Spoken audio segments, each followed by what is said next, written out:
Welcome, everyone, to the afternoon session of the Blueprint for Peace for Humanity, Day 14. That's for Monday, July 24th, 2017. And I think we'll carry on from our morning session, and I hope we can hear from Caroline for more direction as to how we might proceed in our afternoon session here. If you have some inspiration there, Caroline, are you there? Yes, hi, good afternoon, everybody. From some, it will be morning with a nice sunshine raising. Some will try, maybe have the urge to go to bed by now. Wherever you are, you're more than welcome. If we can, and if people want to carry on the morning session, to come and share the importance to understand where we came from, why we are here in the position we are. And that is not only by your choice, but with a coherent choice of all the souls through your family line, through the way you've been brought up, the people which have shared your path to bring you up to this position. Because either way, they always were on the table offering you to go in different expertise, different fields of understanding, I call it. Even if your path was suffering, even if your path was half-half, or for some who have already achieved to create a beautiful path, be welcome to share so others can understand also their position and reposition themselves with a more knowledgeable path of where the path is going to take them. But most of all, and most important is, if you already have children, you have taken the responsibility already on your shoulders that this path will have no resemblance whatever was before you, that a path for your children, because as we say, and the topic was this morning, you pay it forward, will already bring and establish the change for your children. We are all working very hard to understand more and to join the path much faster, each in his own understanding of how his journey came to bring him till today, what we are trying to and doing and achieving. So if you can come and share more, so we can learn all more, to bring the awareness,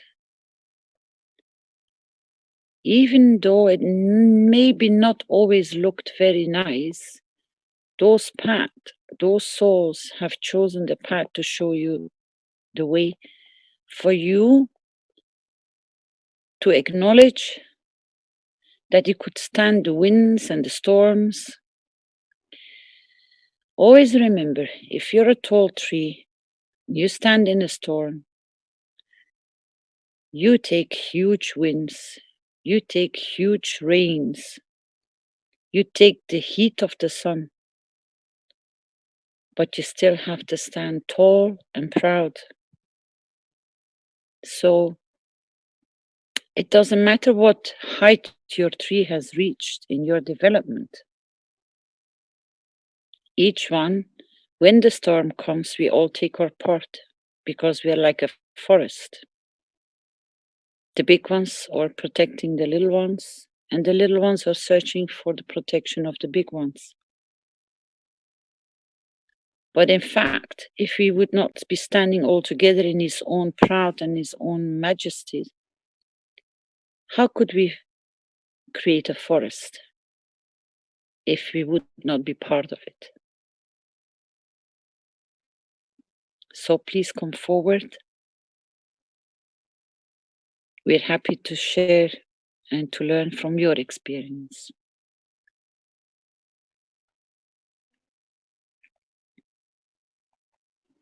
Anyone comes to come and share, please?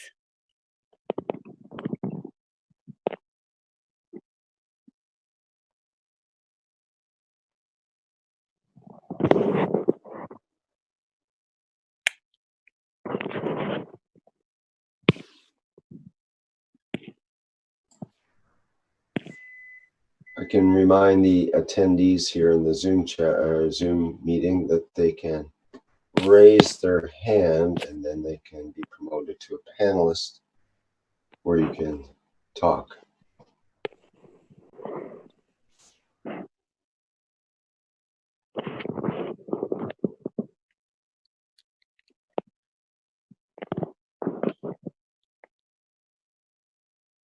If there is nothing to share, maybe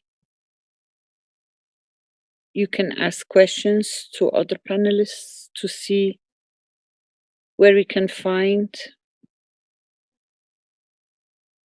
or come forward with what you have achieved in sending out the letters.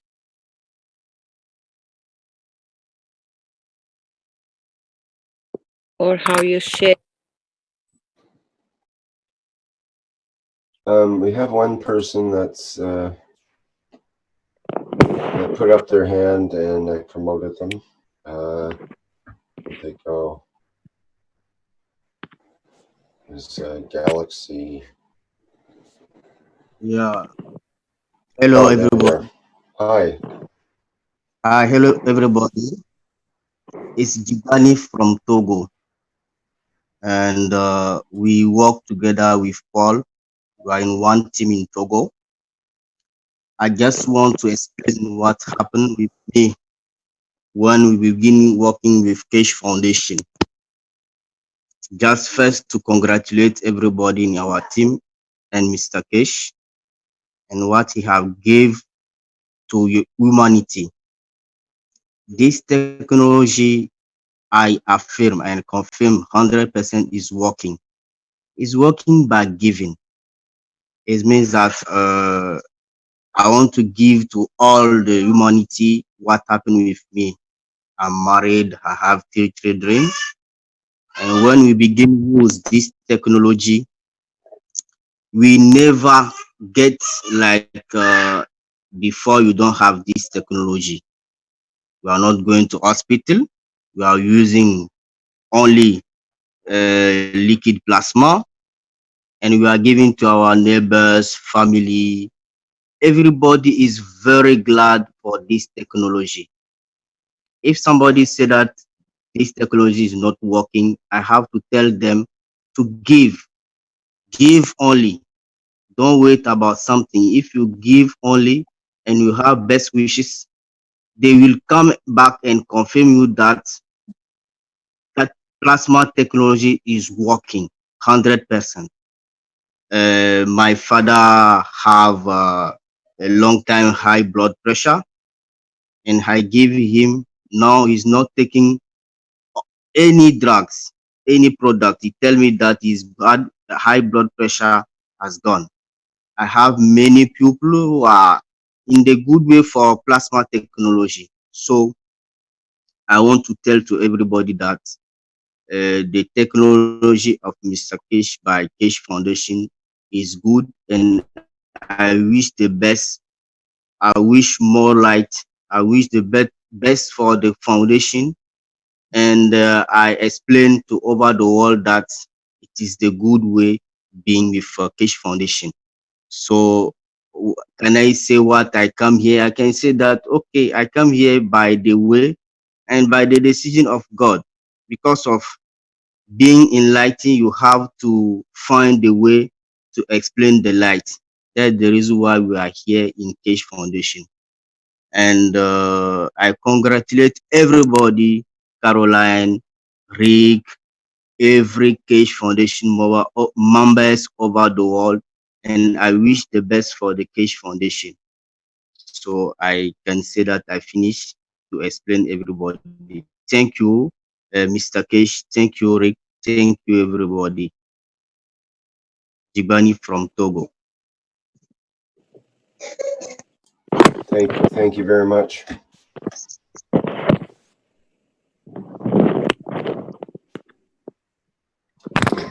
Anyone else Hello. like to? Hello. Hi, this is Klaus. Carolina, your picture of a tree reminded me to a picture I had in mind in the last days. It was a picture I compared myself with a tree, with the branches growing, and they were growing into other fields. They became longer and longer, and they grew from one field to another field, and they helped me to open the doors to different energy fields. And it reminded me to the work, to the function of the plasma technology, which helps us to open the doors to different kind of energies, levels, or however we call it. And the more we grow into finer, lighter energies, and the more we can open the doors to the universe. And it is like a Makraf, which I experienced with the last ones I built. When you build a Makraf and you kickstart them more or less with your intent, you build up, you open a door to a world, to the universe, and the Makraf starts to gain energy from the universe, starts to use the energy of the universe, starts to use the fields, and starts to convert the fields into our world of matter. And it's the same when we talked about the tree, it's the same with ourselves when we are growing, when we're using the ganses, when we're using the Makrafs and the star formations. We grow more or less into the universe, and we gain energy, we take energy, we receive energy from the universe. And it seems the more we give, the more we grow. And the more energy we get, the more leaves we receive. And every leaf receives different kinds of energies. And the longer the branches become, the more we grow into finer fields, the more we are close to each other. And if there are many trees, you also mentioned, I guess, many trees beside each other, then our energy fields start to touch, start to be in the same level, start to communicate. This is such a wonderful picture, which you do now, because this is what happens now. We are all growing. Our branches are growing. The number of leaves are growing, becoming more and more. And so we open one door, one window after the other window to new fields, to the universe, and we let, as I often say, fresh air in. When I kickstart the Makraf, I always say, now let's open the window. And I breathe in to receive, to breathe the fresh air from the universe. And this is what the Makrafs are doing. They just open doors. They make fields. They open up to the universe. And this is also my understanding when Mr. Keshe says we open up to the universe, is nothing else as to open these windows, open these doors, to be in other frequencies, or however we call it, by using our ganses, by using the Makraf star formations, by connecting, by realizing that We just need to switch ourselves on, that we have everything on board of our body, and that we are a Magraph, we are a star formation, and we are this tree. And we don't need anything around us. We can breathe in the air and the energy of the universe without having any external techniques. We have everything on board, and everything what we need is within us, and we're already within the universe. And this picture of the tree you just mentioned reminded me again of this wonderful growth, of this wonderful development we are currently all together are making, that we all together are in this process now. And thank you for this picture. This was something which came into my mind now.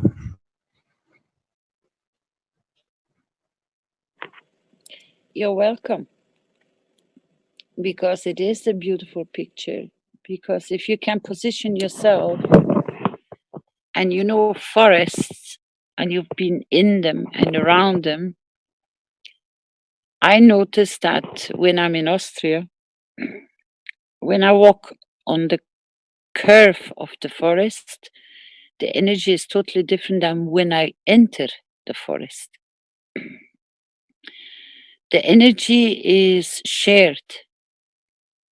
It's like you go into a kind of a, I wouldn't call it a cocoon, but the field, you can sense the field is different. And then when you look up, you see where the tallest trees are with the really stem, which is big because of the years of growth. But the funny thing is that there are gaps where there is enough light for these tiny little ones to come up, and they grow in huge amount of numbers. They're tiny little trees among those tall trees. So they're covered, they're protected, they don't take the big winds, they take a woof of it, but not so much as the tall ones. But at the same time, you're one big forest, and it's a compact energy which you feel, you sense it. You breathe it, that they're one, because you cannot have a forest with only one tree. You can't have knowledge when you don't share it. You can't have knowledge when you don't go and explore and protect and bring up the little ones and give them room to grow. And it's normal for the big ones to take the big hits and the big waves and the big storms and the winds and the sun. But at the same time, take a lot of little ones under your wings so they can breathe and they can grow under your protection of the correct knowledge. Because at the end, we know there are a lot of forests on this planet. Now, they outnumber us. But the way the humanity is spread around this planet with 10 billion people, that's why I kept on referring, take them under your wings, meaning protect the ones which don't have a voice. Bring them forward, make them to exist too. Be responsible for the little ones who have no knowledge you even exist. They will feel your field because you make the connections. Because you stand up to take the letter, the responsibility to write a letter in their name to their country. Or you can simply just sign as a citizen of this nation. But you stand up for them. Because one thing in the teaching Mr. Keshe said,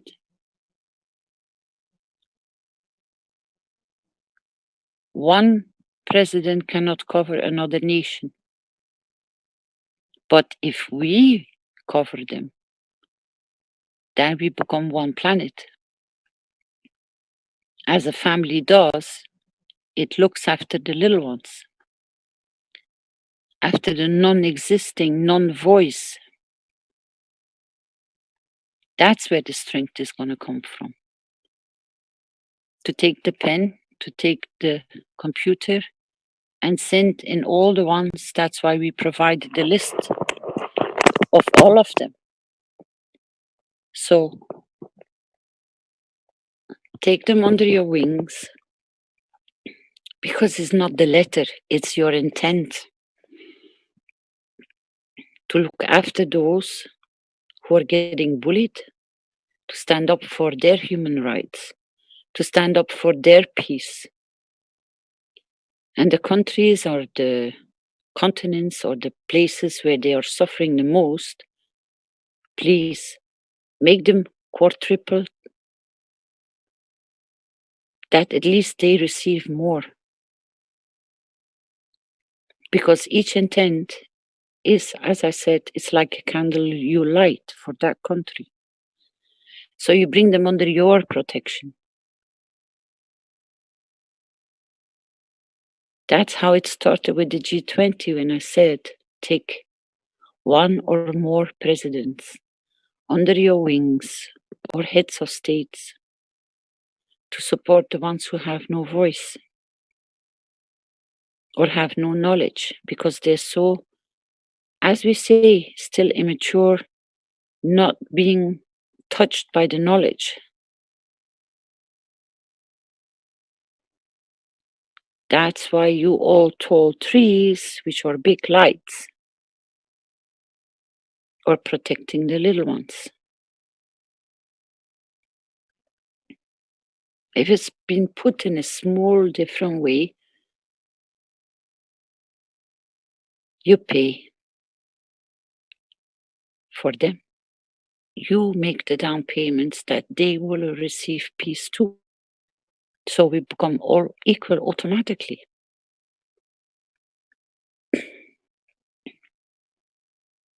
And I know a lot of you have been working around the clock, setting the letters, composing them, translating them. We're going to have to go in a much faster process of translating. We're running behind with translations. I noticed in the chat rooms that we have to step up with translations. So please, please, people, translate them in your own native language. It's not 10, 20, 30 pages.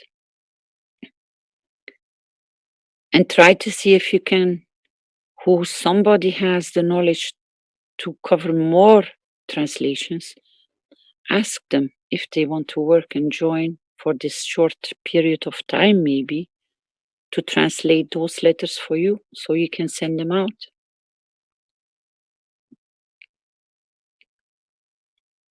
It all needs processing, I understand.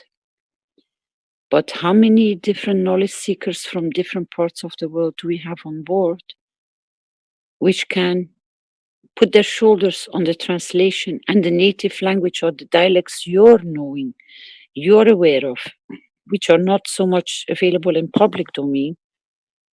Please ask more support for them to get translated. So we cover all the languages, that we all become equal in our quest to achieve for everyone the balance. Because our vote, which we put in for them, automatically becomes their vote, which because of their unawareness will not exist if you don't put your foot down and say, I stand up for them. This was one of the quests of this boy, which I was explaining this morning. Because one of his friends got bullied and he didn't have the guts to go and interfere because of those 3 big bullies. At the end, He took the courage and he stood up. And he became a light beacon for all of them.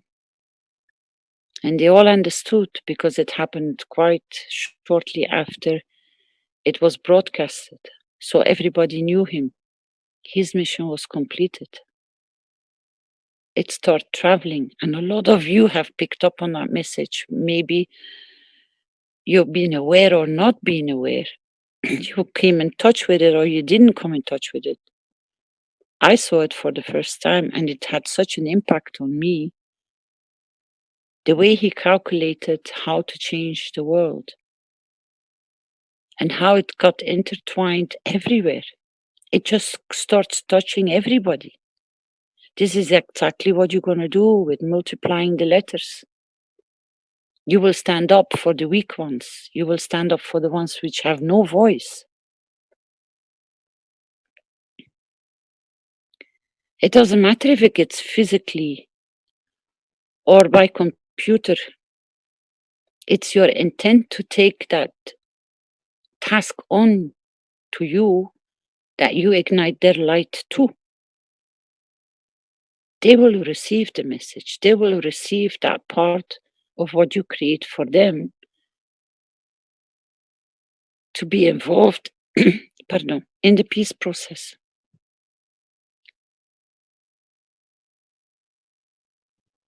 Anyone else who can come forward to share more?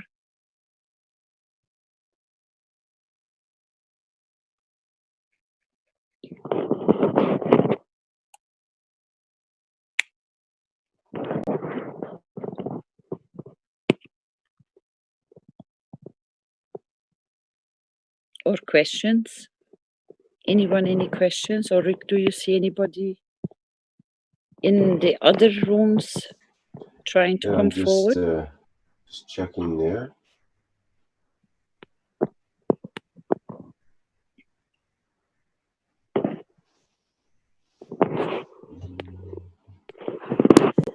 Somebody just made a notice in the chat room and he said, strange, I had the same vision last week. Mm-hmm. Yes, exactly. Exactly my point.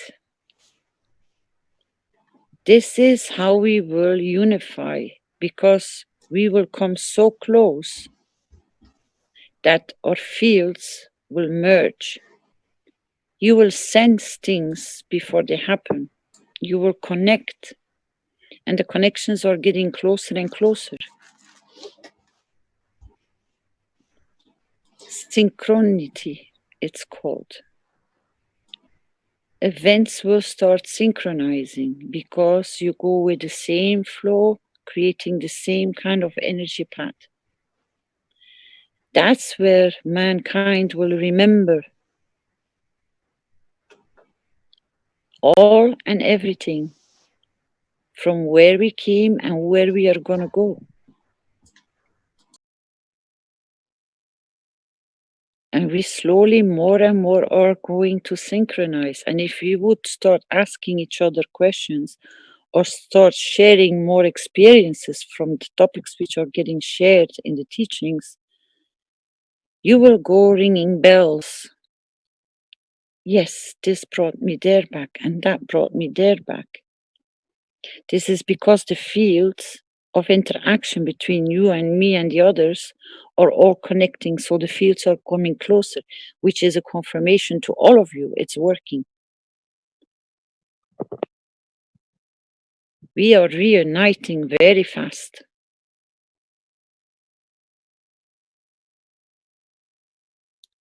Because if you can reconnect for the purpose why you chose those parents, your parents or your grandparents, then it becomes, the imprint becomes more clear why you are here. That's the answer, which there was no more time this morning. The importance to the gratitude to your parents and your great parents and your family and your brothers and your sisters, whoever has helped you to come on this path. Because they all have the same intent to go in this flow to reunite. And more you're going to get confirmation. The more you grow confident, the more you have the courage to look backwards and say thank you, even to the not so nice situations. But look at the beauty of it. Then you will come to understand that your path was there in the first place to serve you.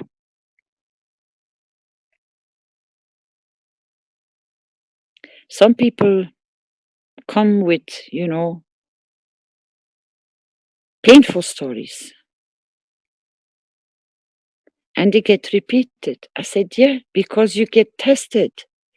You get tested how solid you're gonna stay in the path you have chosen. Because of if you're wibble wobble, how can you protect? How can you unite? How can you grow? If you're a wobble bobble, you won't stand the storm, will you? So you have to be strong. You have to be solid in your wish. You have to be solid in your structure you create. Your creation has to be solid because you will touch so many others. And if your foundation is not being tested, that it's solid to carry so many others, to protect so many others, to bring so many others, whatever name you want to give it.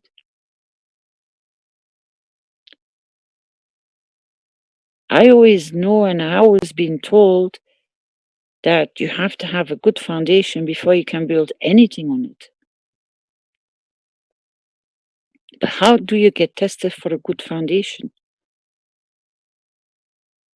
When it's been tested through all the storms, hurricanes, whatever you name it, snowstorms, cold, ice, warm, you get all the showers of life.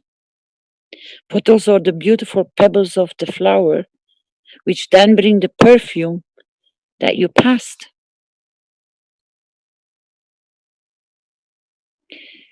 That's why this prayer from Gandhi is so beautiful. To emerge the beauty in whatever shape and any form it came to you, it was there to serve you. But with love and care. The only missing part is you got to trust it because your soul made the path ready for you.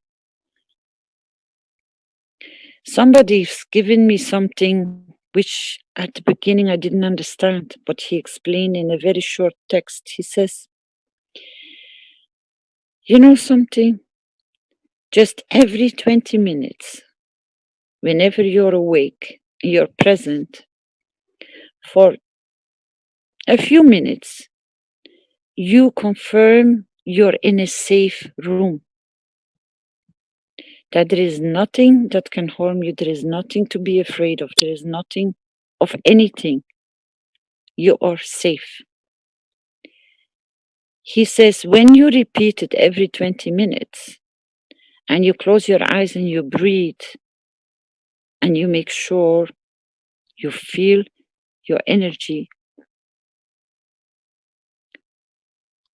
automatically after a few days or after a few weeks, you will create this automatic feeling of you are safe. So with this technique, you remove any fear that comes near you. Any hesitation will be kept away because you're creating the field from within you. You are safe. There should be no fear. So you can grow, but at the same time, you can go hold on to your energy level at the same time because you slowly, every day, every 20 minutes, you're increasing it very slowly, but you're holding on to it. And the more you exercise it, day in, day out, you create an awareness of holding on to your own level.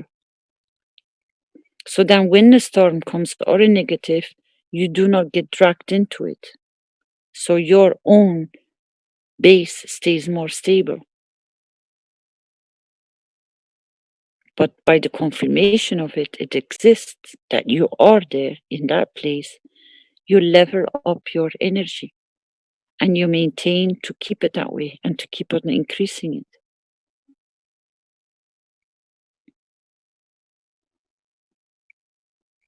It's a very simple trick, but it works. When I tried it, my hands just start glowing. The energy just creates, it goes up. When I explained it in the first teachings, one of my first ones in Disenzano, you can create these energy fields, and that's how you increase them. That's how you can, and if you hold your hands towards each other, you can create that. You can even create the light in the palm of your hands. But it's a process of building up. Don't expect the light to be there straight away. The funny thing is, somebody gave me something, a hint. It's shortly after those teachings. It was actually after a teaching of Mr. Keshe in combination with this. And then Sajan used to come on. And he said something very strange. He said, if you put your feet in salt water and you use your energy, you can manifest guns. Or use your hands, you can manifest guns in that bucket of salt water. Because you're a creator.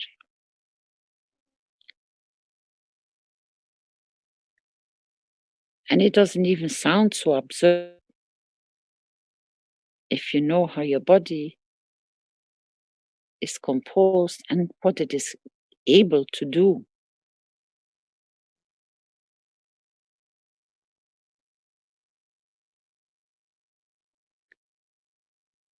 Are there any knowledge seekers which have different paths to connect or to come and share their experience or their development or their memories of connection?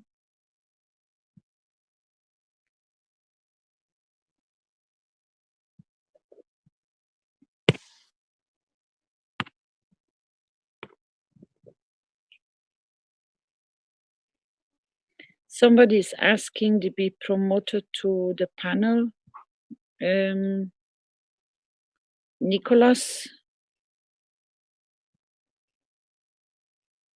Rick?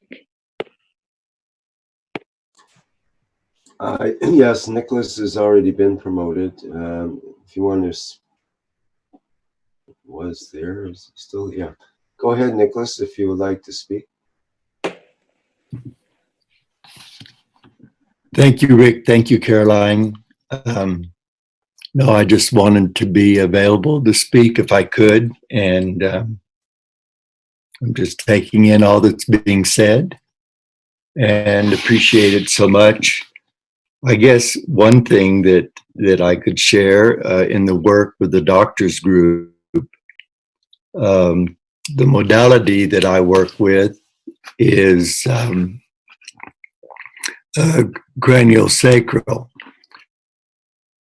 So I came in as a craniosacral practitioner as I have now taken on the plasma technology as a focus on my healing work. And I've come to realize that in the craniosacral work, when you are working with a client and you clear your fields and you open to the source that is flowing through us, that one is actually creating a plasma field which allows the patient or allows the patient's body to regenerate and to do whatever it needs to do to come back into balance. And in thinking about many of the modalities that we as doctors work with, to realize that already within them, at the source of the core of our work, we are in fact working with the plasma fields already and creating them through our own higher energies, our own soul energies. So I had been wanting to share that with you and with everyone. So thank you.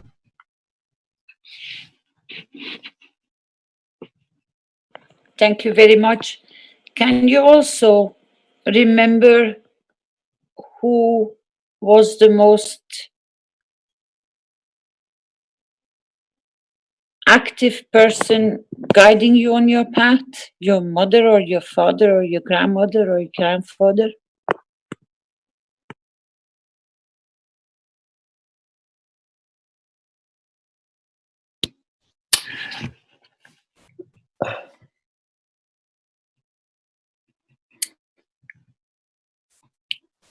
I have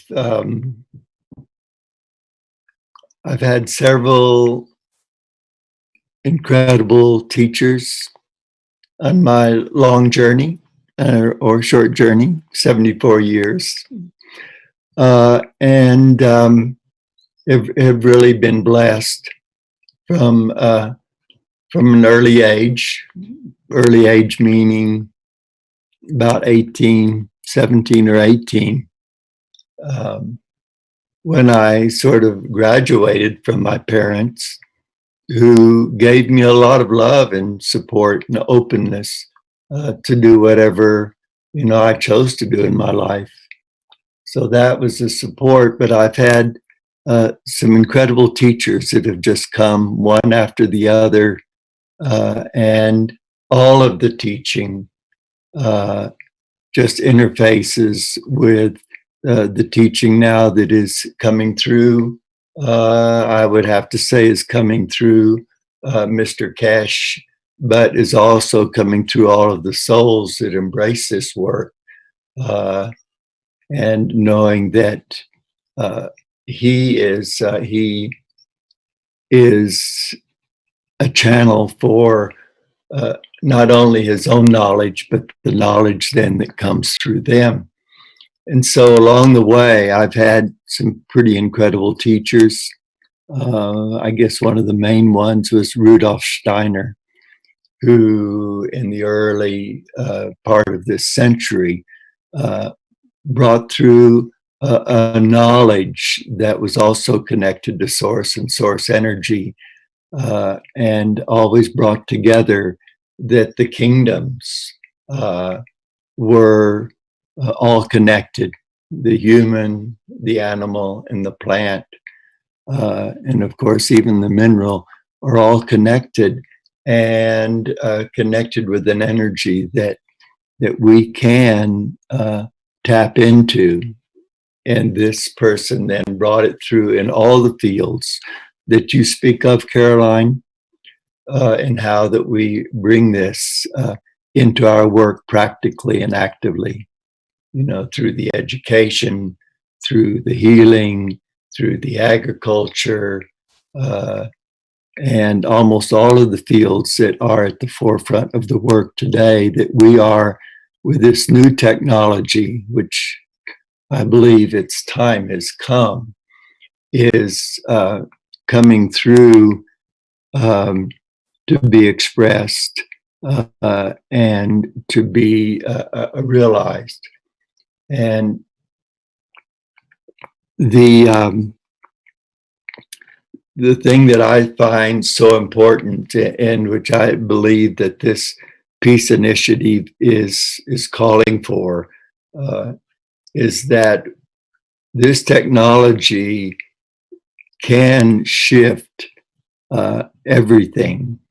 I know that's more than a belief. I know that its time has come, and I've always known that everything that we have been doing, no matter how beautiful the cars are that we drive, or no matter how awesome it appears that a spaceship or a rocket goes somewhere up into space, all of this is incredibly, incredibly crude. and that we should not have to use that much mass and substance to get ourselves off the surface of the earth or to be able to travel from one place to the other. I've always known that since I was young. And as I grew older, I thought that I would never realize it.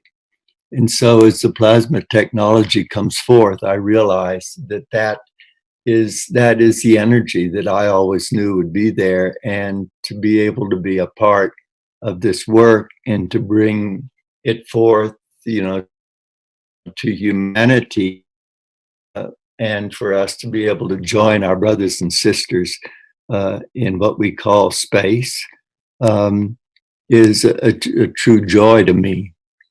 But to go back and answer your question, as I moved into craniosacral work, I came upon a teacher.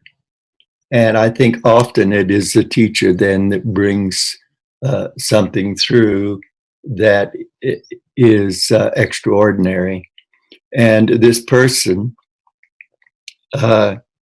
Etienne, right from the beginning, introduced us through our own experience and through his love and his compassion and his joy for this work, was able to open the door to the craniosacral. And it was always through one's own energy, as pure as one could make it, to open as a channel for this energy, which is everywhere, to join the energy of the person on the table, the Buddha or the Christ that is always the person on the table is in them, and to be able to open that up. So that was the teacher that brought this through to me. So as you speak of the foundation, and I often hear, and I hear certain, speak of the foundation of the family, speak of the foundation of the culture, and I'm an American, so I have to say, as an American, you don't tend to have much culture. There's not really much culture, but what one does have, because we do not have a very specific culture, all the cultures are open to us. We're not locked into one as being the only one. And so I feel also that I've been blessed by, having this openness to be able to choose and to call it in, and therefore really be free. And so this work then that comes to us, or this community, this international community, is also one of the things that is so incredible, that we are represented by countries all over the world, that we are, that the soul energy of those countries, of those cultures, are all coming together. And while they still have their own identity, they are releasing that pure identity for a higher identity as a member of one nation, and a member of one planet. And that culture that we are calling forth and developing, I think, is behind it a true power, a true energy that is a natural energy, and that is essential for us to go into this next phase of next cycle of growth and development for this planet. And then the last thing that I'm seeing is that so many incredible entities have come forth. I spoke of Rudolf Steiner, who brought forth Waldorf education and brought forth other things, which have their problems on a human nature, has not been fully embraced. We have our dear cohort of Einstein, and we have Tesla. And one of the things that Einstein said towards the end of his life is, he said, this technology that comes from what I am bringing cannot really find its effectiveness until the moral quality of the people is able to meet it. So the moral quality must also meet the knowledge. And that there's been the calling from Mr. Keshe and all of us to then direct our focus on peace, I think is very essential, because until we come together and we agree to bring our focus into growth and evolution, rather than manipulation and war and control, this technology will not be able to be effective. And while it is being said that this technology cannot harm anyone, and one questions that, because I somehow think the certain people are able to figure out how to make technology go according to their intentions if it's not good. But I appreciate very much that we're saying that it has a protective field around being able to cause harm in any way. I think that until we come together as a planet, in a nation, in one nation, and we really do dedicate ourselves to peace, that this technology will not find its true home. And I believe it is destined to find its true home.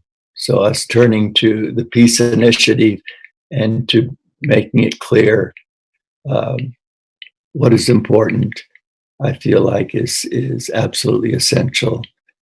And so thank you so much. I appreciate being a part of this. And thank you, Caroline.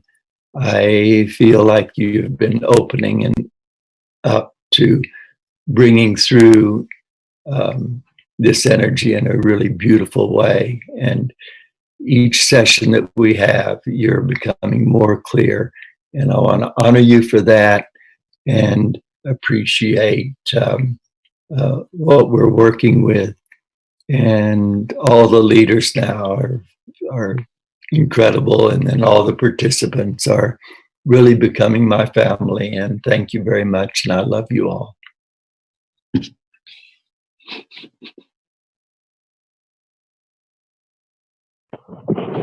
Thank you so much for sharing, sir.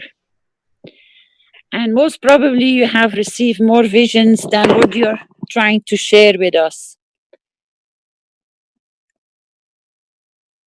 And I wish you to be present when this all unfolds, for you to have the joy of confirmation that the path of the world has changed. We all know it is already changing, but it will be very beautiful for the generation before us. All the efforts they have put in us children to see it coming reality, because they have seen and witnessed parts of the worst, but they're no longer important, because they managed in the new generation to change the path of the walk of the man.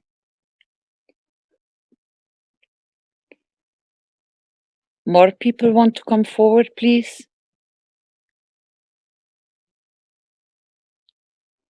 To connect their reality with the understanding where they're coming from. Thank you.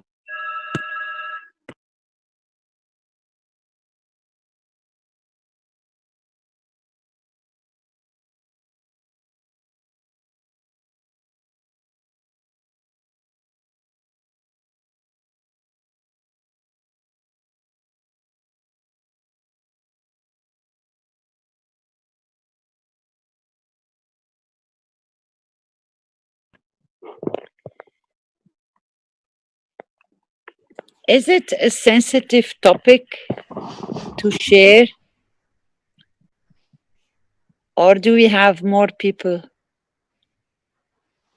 Well, we've got Paul just raised his hand, so we can see what he has to say.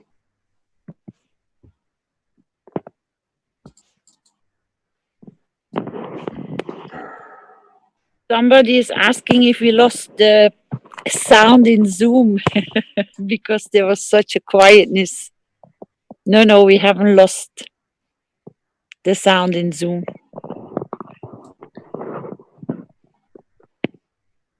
And we have Freed as well as put his hand up. So we have two more people that can have something to say.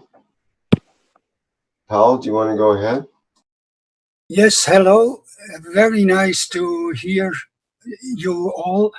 And it's so beautiful what you shared, Caroline, especially this morning about the pay it forward. Very dearly, you shared about that. And what I thought, I had once an idea that we can share with each other our 3 key moments in life.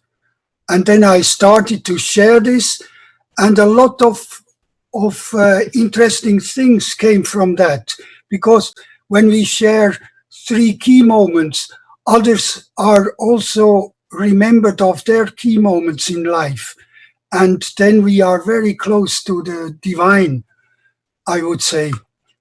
And I would like to share for 2-3 minutes my absolute dearest key moment in my life, which happened in 75 in the spring.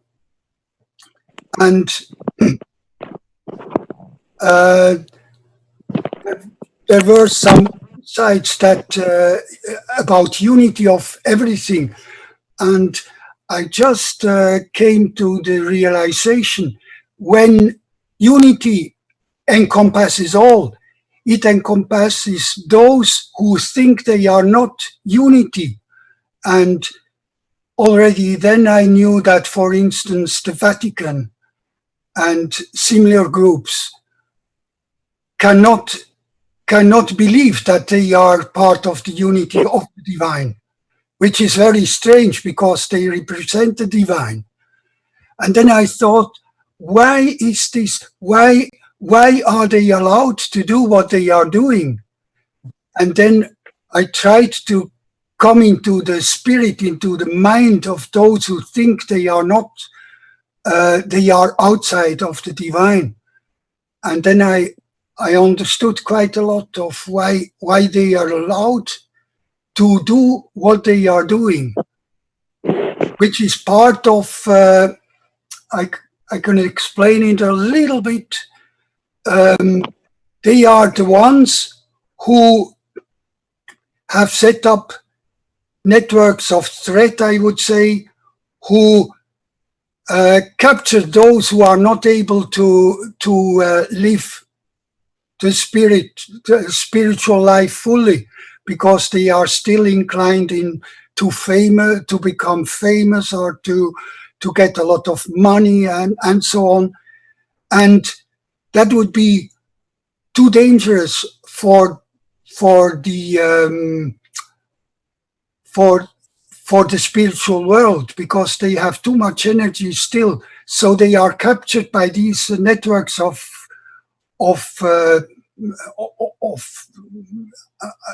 you can name it how you want it. And so they are doing a wonderful job without understanding it. And that is in a very short explanation what I understood then. So I'm so happy that now we are working with everyone throughout the world,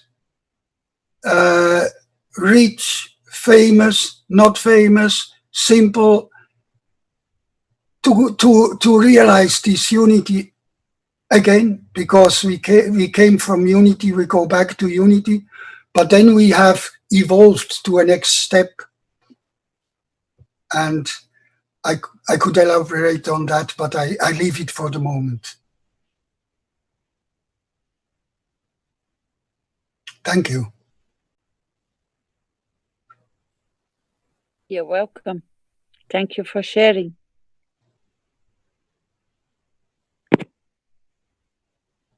Somebody else is coming up.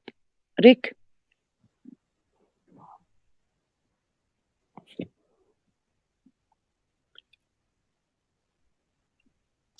You I'm can just looking at the list here.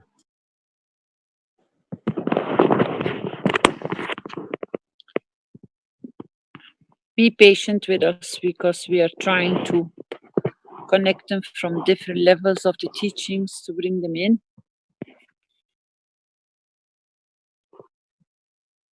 So everybody has a chance to step forward, to come and share.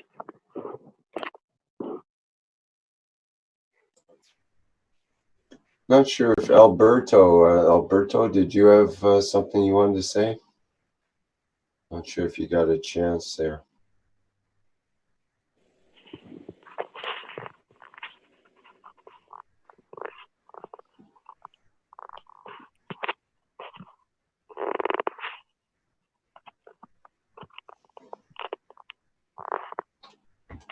Hello, Rick. Thank you.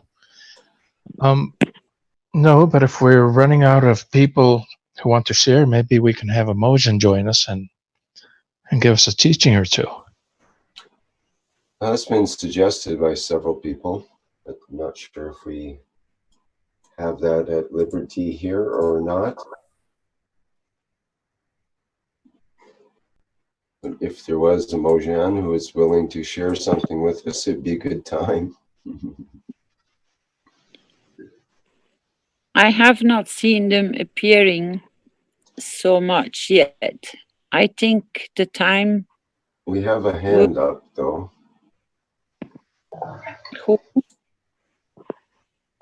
I think we have Stefania, if her microphone is working today.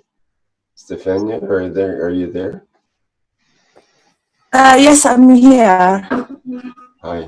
Can you hear me? Yes. Okay. Yes, I mean, if anyone wants to ask any question, Alberto, have you got any question regarding something you want to know? Okay, everybody, here's your big chance. You want to you expect them to just start telling you everything. You have to ask them a question, and you have to formulate your question the right way to get the answer that you really want. So now's your big chance. I mean, I answer if I can answer. Sure. I mean, that's the way. It's sort of the way the game is played here, you might say. So, is there someone who would like to say something here? Ask a question.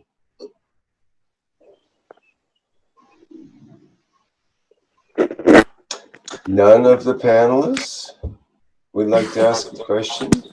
Zena, your microphone's open. Is that an indication? Yes. Yes. Did you want to ask a question? But it was regarding what Mrs. Keshe said this morning. Well, wait. Right now, we have a Mojan available to ask a question of. That was what I was pertaining to right now. If you want to refer to that, then we can go back to that later. No, I wanted to be a Mojan, but now I think I can do it. Well, I can ask what motivated her to become a Mojan. Okay. Did you get that, Stefania?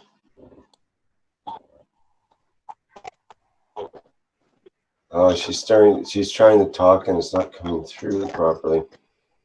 It sounds like your microphone's not working, Stefania, or else there's a bad connection. I think she actually dropped.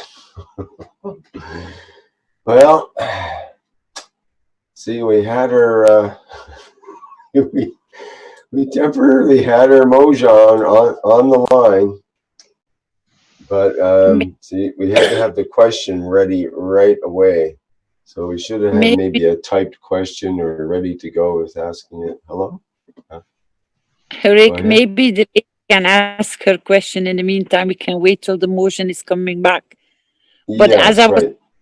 as I was trying to explain, when this came up as well in the Universal Council, is when the energy fields are available at the level that it is sufficient to receive the knowledge, the motions will be more apparent in and coming forward.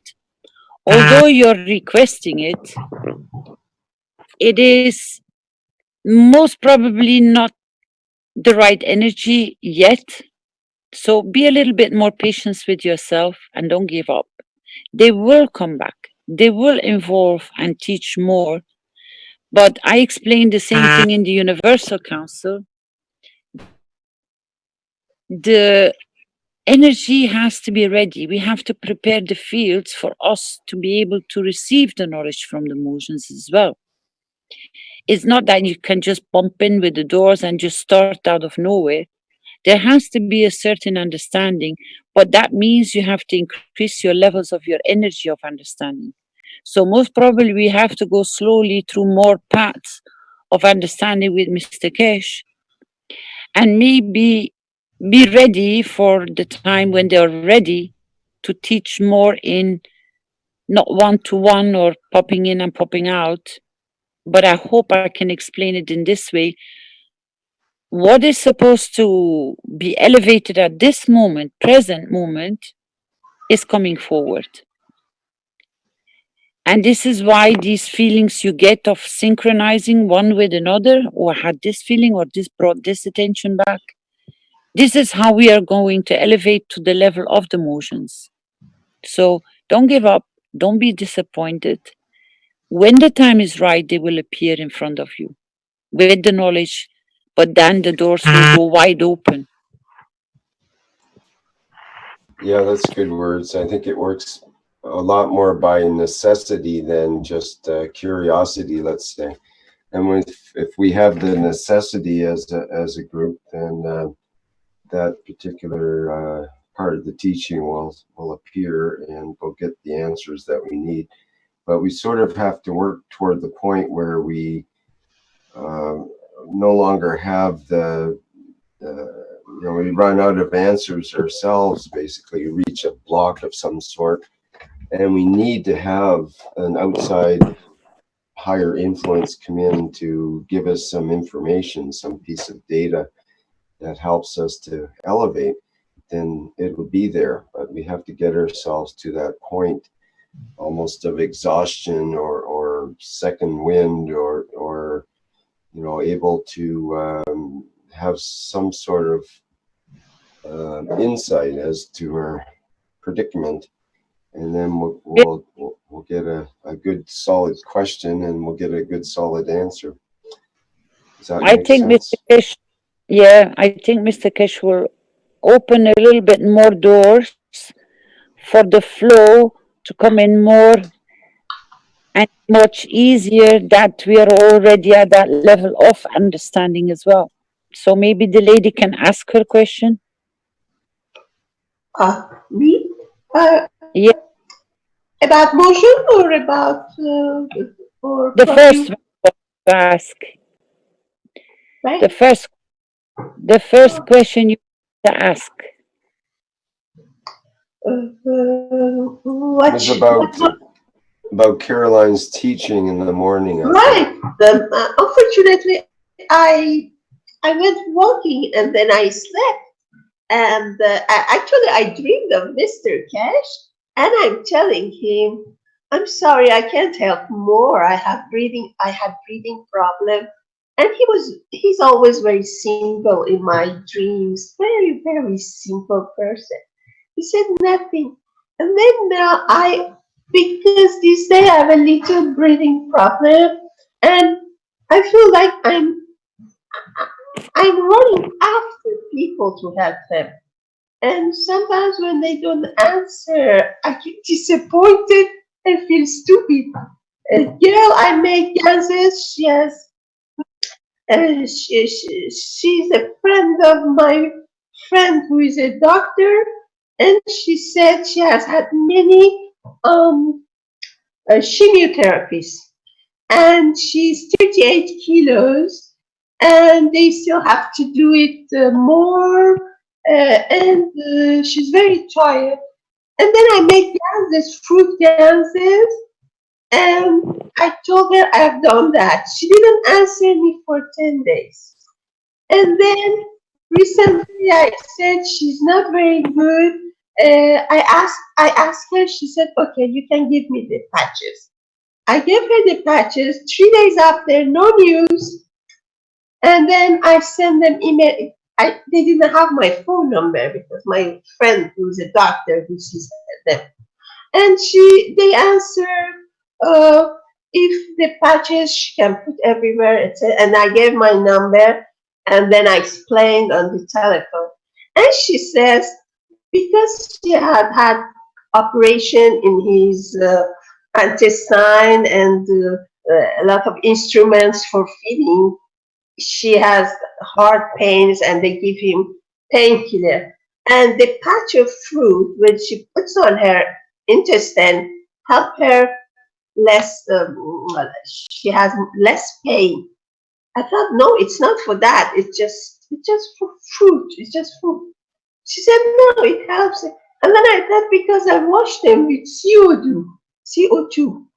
So I sent a message. Yeah, you can put it if you like, and put one in front and one in the back. I'm very happy after this long time they don't answer. They answer, and then I have problem of internet to finish the letter for Arab ambassadors, and I feel all of a sudden disappointed. I was so sure I'm capable, stuff like that, I have good intention. Now I feel I have a lot of personal problem to handle, like more responsible, being more fast, being more courageous to finish things.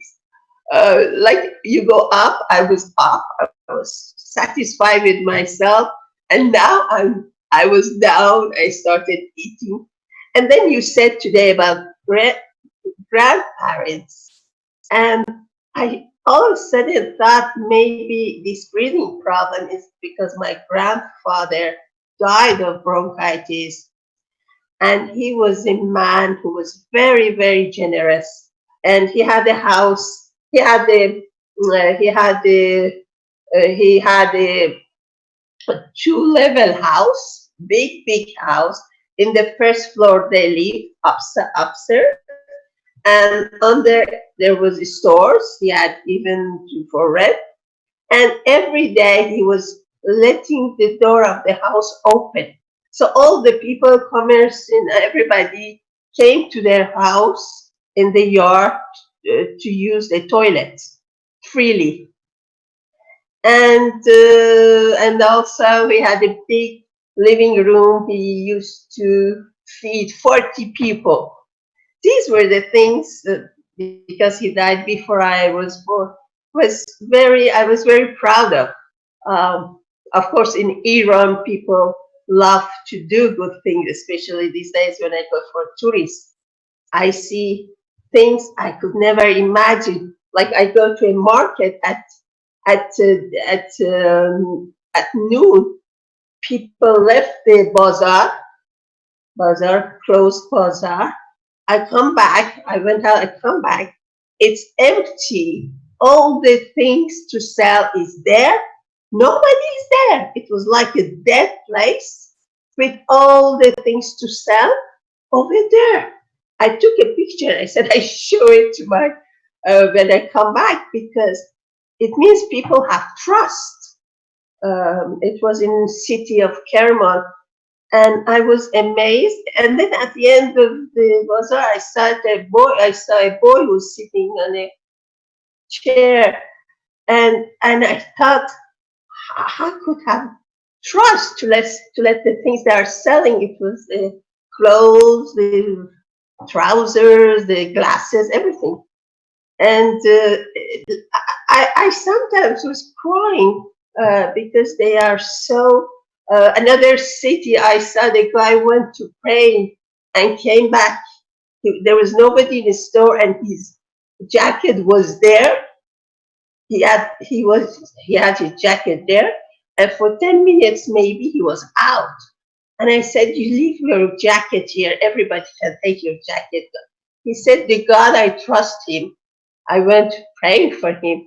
He takes care of my things." It was in city of Mashhad in the east, and every merchant in the area knows that. I was amazed because when I come here, money has so much value. Um, of course, I don't talk about the rich people. Everywhere they have their own culture, but the middle class and lower, they have such integrity. The children are so well bred, courageous, and respected. Really amazing, and they are very poet. Like I drink a coffee, a tea somewhere, and I see on the table there are books of the new poets. Like poets come out like the branches of a tree. They have a lot of poets these days, and they are poet people. Nobody talks about that. And every time they talk, they say something about poetry. And we were raised with the word of Sadi, where it says the humanity is the 5 fingers of the hand. If one suffers, all others suffer. And if you don't care about what happens to them, you don't deserve to be a human. Like we were bred with this kind of poetry all the time. And we are all the same, all the minorities. They used to be like that when I was there. And so when I came here last time, I was feeling homesick because money has more value in here. Only money and only to spend. I mean, no integrity of the person doesn't have value. And I hope things change, people communicate with other people and see there are other values. There are things like that which I saw, which was amazing. Like a boy which wanted to sell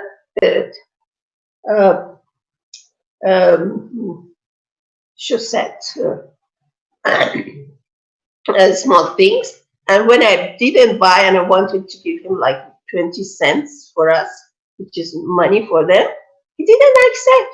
I insisted, he didn't accept, he went away. Like he didn't want money.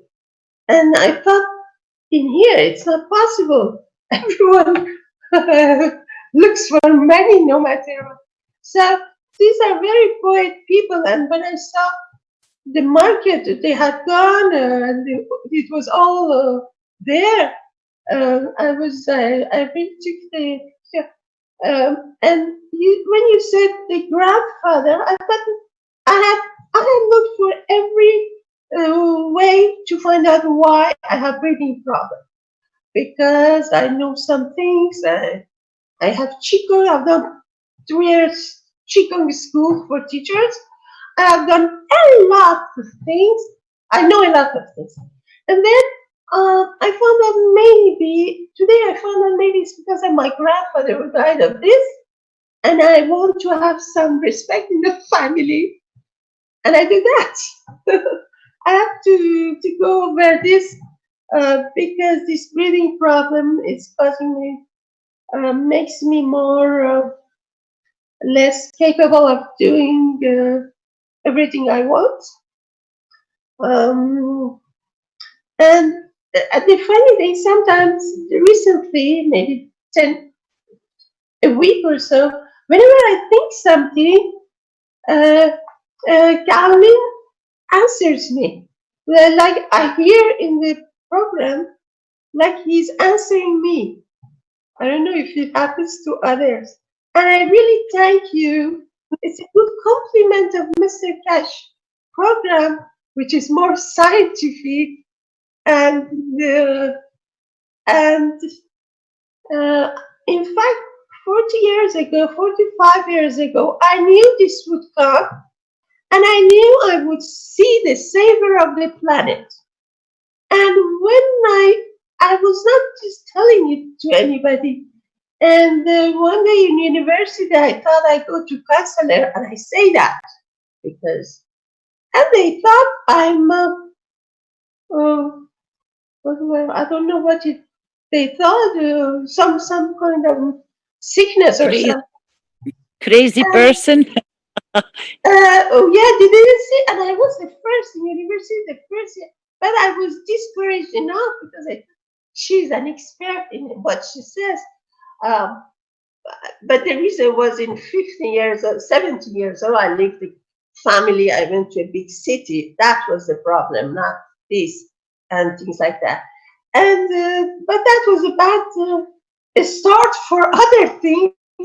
Like she said, you take too much courses, so take less courses.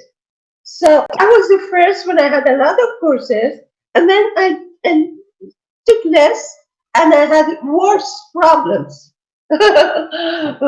which is the age. So I knew that I see that person. So if it happens that that person is Mr. Keshe, I'm just in a duality now. Why did I suffer for this? May I ask you a question? You are from Iran? Yes, I was born in Iran. And you know Iran? Oh, yes. Okay. Where do you live now? I live in France now. Okay. You know, may I answer you in your problem regard of your lungs? You're welcome, please. Just 1 second, otherwise you're gonna go deaf with Topoli. Just 1 moment, please. I will be back in a second.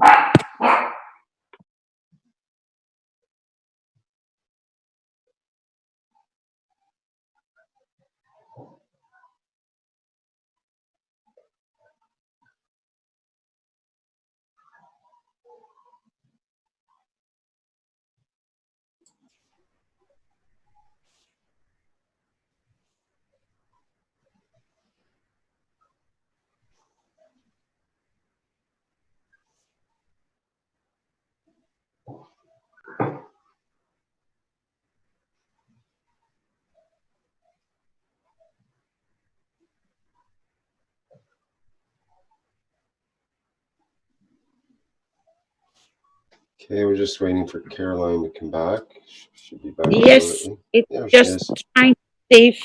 I'm just trying to save your ears from this little tiny one. Oh, yes. He goes very loud if he wants to. If I may, and you know, you answered that you know Iran, and you just expressed your pain, that you're longing to go back to Iran, and all you feel home there because you're connected. It's from your field, it is within your field. Your lung problems, or you're creating a field, if I may express it in a very short sentence. Don't fill your lungs with the sadness, but breathe for yourself and live. Don't quarrel about life, but enjoy life in gratitude. So you're breathing sadness. Change your fields of thoughts into happiness, and your breathing problems will disappear.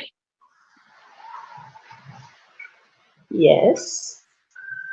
Oh, yes.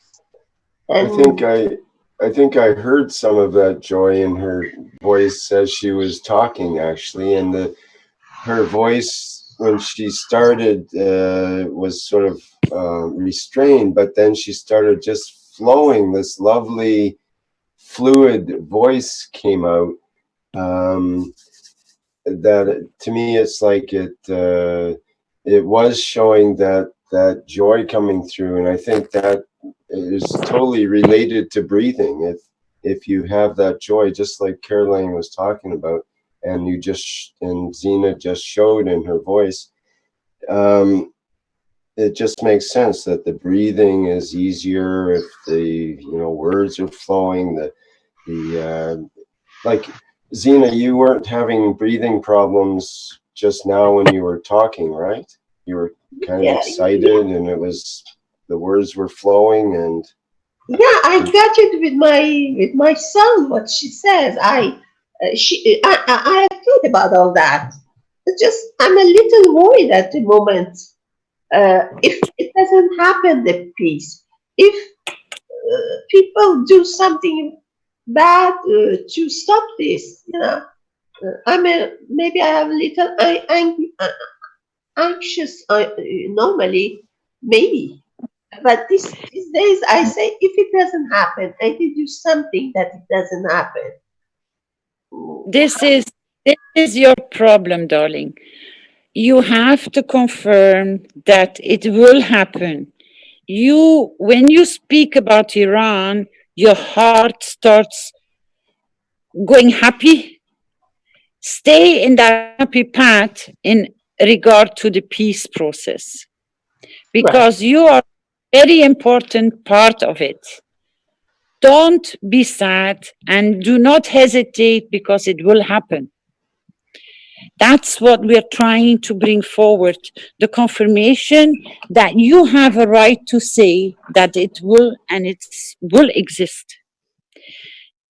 That is why you come forward, and we can feel your happiness, we can feel your impression. So when you think about Iran and you think about the peace process, you are doubting and bringing doubt and fear because you shouldn't. This is where we're trying to reverse the process of energy flow.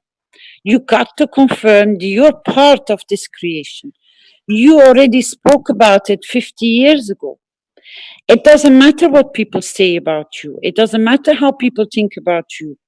You have to be steadfast in what you know it will happen.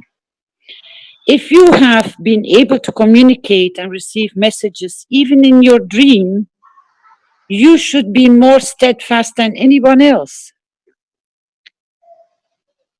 And as you've been brought up with the poets, which I know because I read their books, but the translation version of it, it is absolutely amazing what you learn about yourself, what the message is bringing at that moment when you open the page. Hafiz is a beautiful poem. He's a beautiful writer.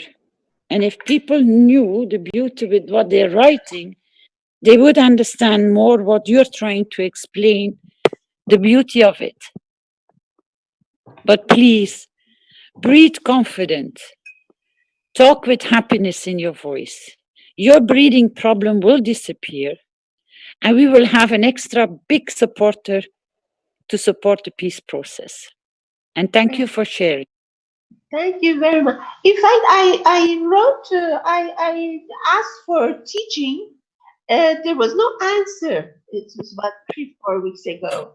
Should I go to contact and also for translation, which you just said about papers? I can do it. I mean, I try to do it. Teaching, I can do it. Where should I contact now? Maybe one of the webmasters in the background or one of the team can guide you where to go or get information where we can contact you and get you through the process. Yeah, actually, I'm a student, so they have probably my email. Okay. If your full name in the background, some of our team members can communicate with you. Then it stays private towards you. And then they can bring you to the right path, to bring you in as a student or a temporarily translator, because we have not received the Persian translation yet of the piece of the the piece. You're more welcome. I have maybe problems with internet. So what should I do now that I go to? Is there a way somebody can get in touch with her in the background? They have already sent me email because I'm a student. A weekly program they sent to me as a private student. Okay. When you send them the questions, they will pay attention. And can you give your full name to Rick, please, in the background in the chat room? To the chat room, which okay, right, yes. You can write private. Yeah, Rick. Click on my name and give us your full name, and we'll try to get a hold of you and see what you want to do for in terms of volunteering and so on. Wouldn't it be better just to send her to the volunteer form and have her fill out the initial application? Where is the volunteer form? So is I'll write to you in the chat. KF SSI/volunteers, is that the one? Yep. So it's on kfssi.org/volunteers. I'll put it in the chat. Volunteers, thank you very much. And then we will make it, because I want it also.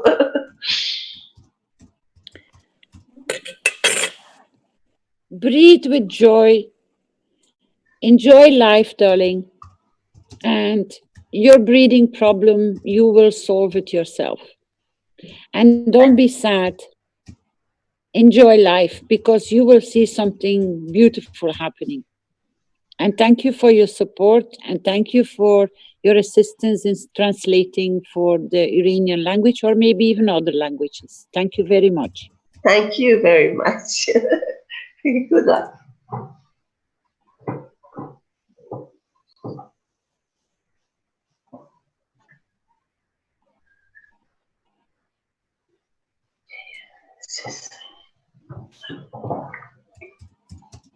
Maybe Stefania can come back and explain why she, in the first place, wanted to become a Mojan. Stefania, is your line stable now, please? Good afternoon, Caroline. I changed my phone, so I hope with this phone it's more stable. Can you hear me properly? Can you hear me? Yes, yeah, we hear you pretty good. Go ahead. Okay, and Rick, did I shouting too much, or is okay the volume? It's really good right now. On your previous microphone, it wasn't so good. It's coming through loud and clear. You don't have to yell. It's very clear. Yeah, because the phone before I couldn't regulate the volume. This one, okay, perfect. Perfect, yes. So the question why I wanted to become a Mojan, actually, I didn't thought like that. I just thought that it was a choice taken in the very last minute. So suddenly, when Keshe announced the Mojan be able to start the Mojan project, I just had this strong feelings that I wanted to do it. So without any particularly nothing specific in mind, maybe because as you know, Caroline, I know you maybe 10 years now, and since I met Keshe the first time in Minov, I always even before to meet him, when Ivan talked to me about Keshe, I couldn't sleep at night. So And when I went to see him, I always wanted to have the opportunity of study with him. And with Mehran, 10 years later, I thought, oh my God, maybe now I can do it. So this was like a wish I made 10 years ago, and everything happened very quickly. Like I had the help suddenly from certain people, and I was managed to be able to given this opportunity to be part of the Mehran. So it happened really everything quite quickly. So this was the main reason.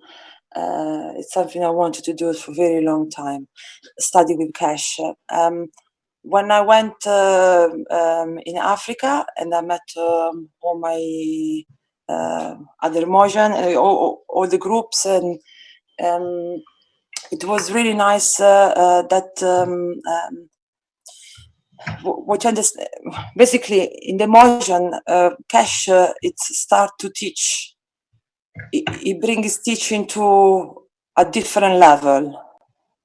So he teach at the top level, that mean at soul level and not physical level. So that itself took time to get to understand properly.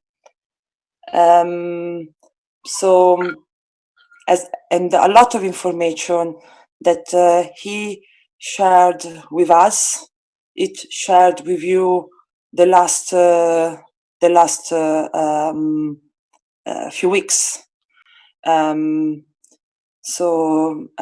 Because he thought right to not just to give to few people, but to give those information to everybody he could reach through the internet. So a lot of things he said in the Mehran, he taught you also in the past week. And one thing that I have learned for my personal experience, important lesson was for me, it's so you cannot steal from your own self. So and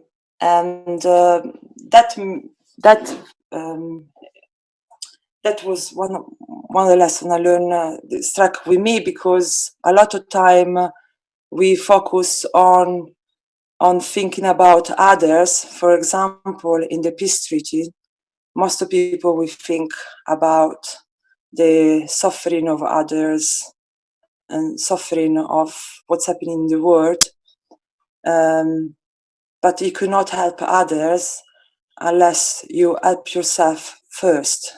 So, and that is something that struck for me in the Mehran teaching, that and this come up when Keshe asked us to make a wish.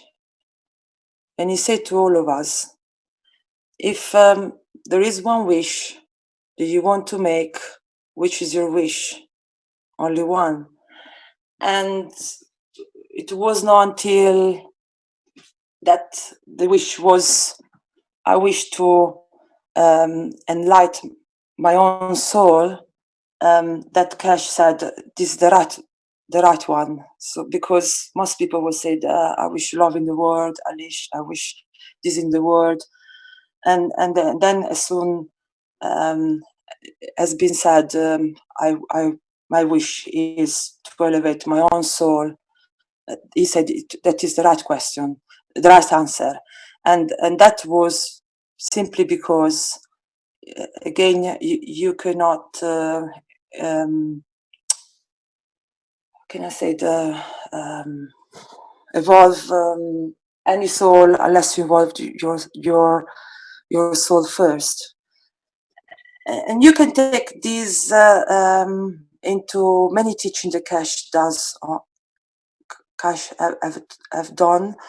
You can take this into the fields, and think, okay, he taught us about guns, about plasma, and in the guns, you have to always, the fields always balance themselves. You have a higher fields and a lower fields, and usually the higher give to the lower until the both fields are balanced. So so in that way, it's what you would say about the soul. You have to balance your soul, with the giving and take. So that's why you cannot steal from your own self, because the moment you steal from yourself, there is no balance in your own soul. I went out a little bit. I'm lost myself a little bit. Sorry, I'm a little bit nervous. So I try to go back on what I wanted to say. So the main things, yes, was not stealing from your own self. You can see many other ways, in plasma ways. You can see in the way you think towards yourself and towards others. So for me, this was one of the important things. Learn to not steal from myself. So I have to start to think not just outside, but I have to just think inside myself if I want to reach of the teaching of the soul. Sorry, I'm lost. Does anyone want to make any question, or everything is clear? Or Hi, it's Paolo from UK. Stefani, thank you. That's absolutely what you're saying. Can you go back to the maintenance of the fields? How you maintain the structure to become a balance with the structure between the soul and the physicality? Could you go back to that, please? Yeah. So Keshe said that the soul is it's made at the image. For example, on okay, inside your soul there is the image of your own self. It's like hologram, like a Russian doll. So you got the image of your own self inside the soul, and whatever is outside, it's the same as the inside. So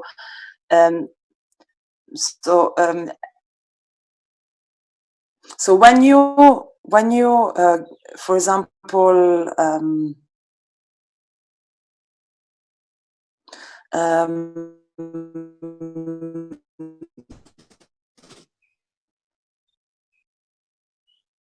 yeah, for example, if you brought your attention to your own self, and first of all, sorry, one thing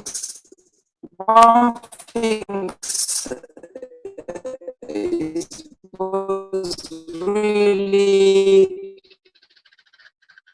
important to the training, it's to understand where your soul is. And I think this has been shared with you. For example, when it's also show you the MRI of in that MRI about it, that this also inside in us, and with the MRI of the Naomi, it show you exactly where the location was. Once you have the location and you know where your soul is, then you can start to feel interacting with your own soul. That was the second step, the interaction with you and the soul. I have to make a parenthesis that Keshe didn't tell us where the soul was. Keshe in the teaching want us to find out where our soul was. So it took us a long time even to understand where our soul was. Then once you understand where the soul is, it's very important you start to interact with. And the way you interact, it's through sensation and feelings. This is my understanding. So what I tell you now, it's of course is my understanding. Interaction of the feelings. So when you give,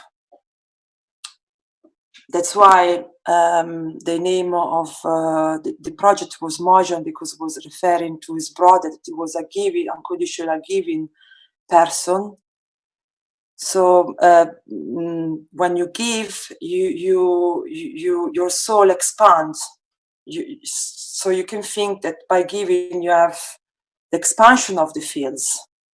So in another way, you can think about the expansion of your soul by giving.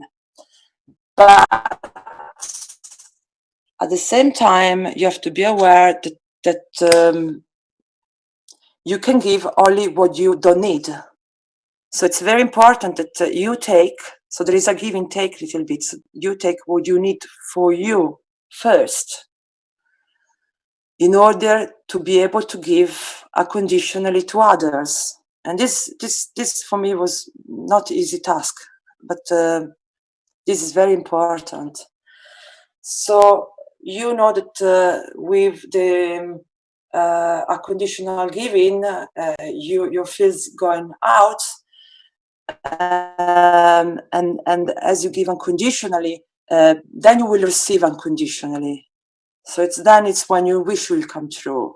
But very, very first step, it's give to your own self and never steal from your own self. So that it's something where, for example, now we talk about the peace treaty and how can we make the peace in the world. So the first step, from my understanding of the Mojan, will be find the peace in you first. And then automatically, I assume, this from my understanding, the moment you find the peace in you and you give unconditionally to your own self, then I think in the same instant, there will be a peace all around us, and you will have a give unconditionally to everybody around you. So the things go together. Did I answer the question? Yeah, absolutely. Thank you very much. Can I put another one? Yeah, please. Thank you. Thank you. You have to be as well, because I don't know. Yeah. Basically, the other question is, if you putting yourself into, let's say, peace mode, are you able to recognize that through the sensation on your physical body? Yeah, exactly. The sensation is a key. We have to learn how to. But this is my understanding. So I'm apologize if it's not what. From my understanding, the feelings are very important. So you start to. You have to start. For example, that's why Keshe said, "Did you ever fall in love? Did you ever fall in love, or did you ever, fall in love? When did you fall in love? Can you remember that?" So for me, when he asks you if you ever fall in love, it's because there are certain feelings that are very, very powerful, and through those feelings we could change structure. These are my assumptions. So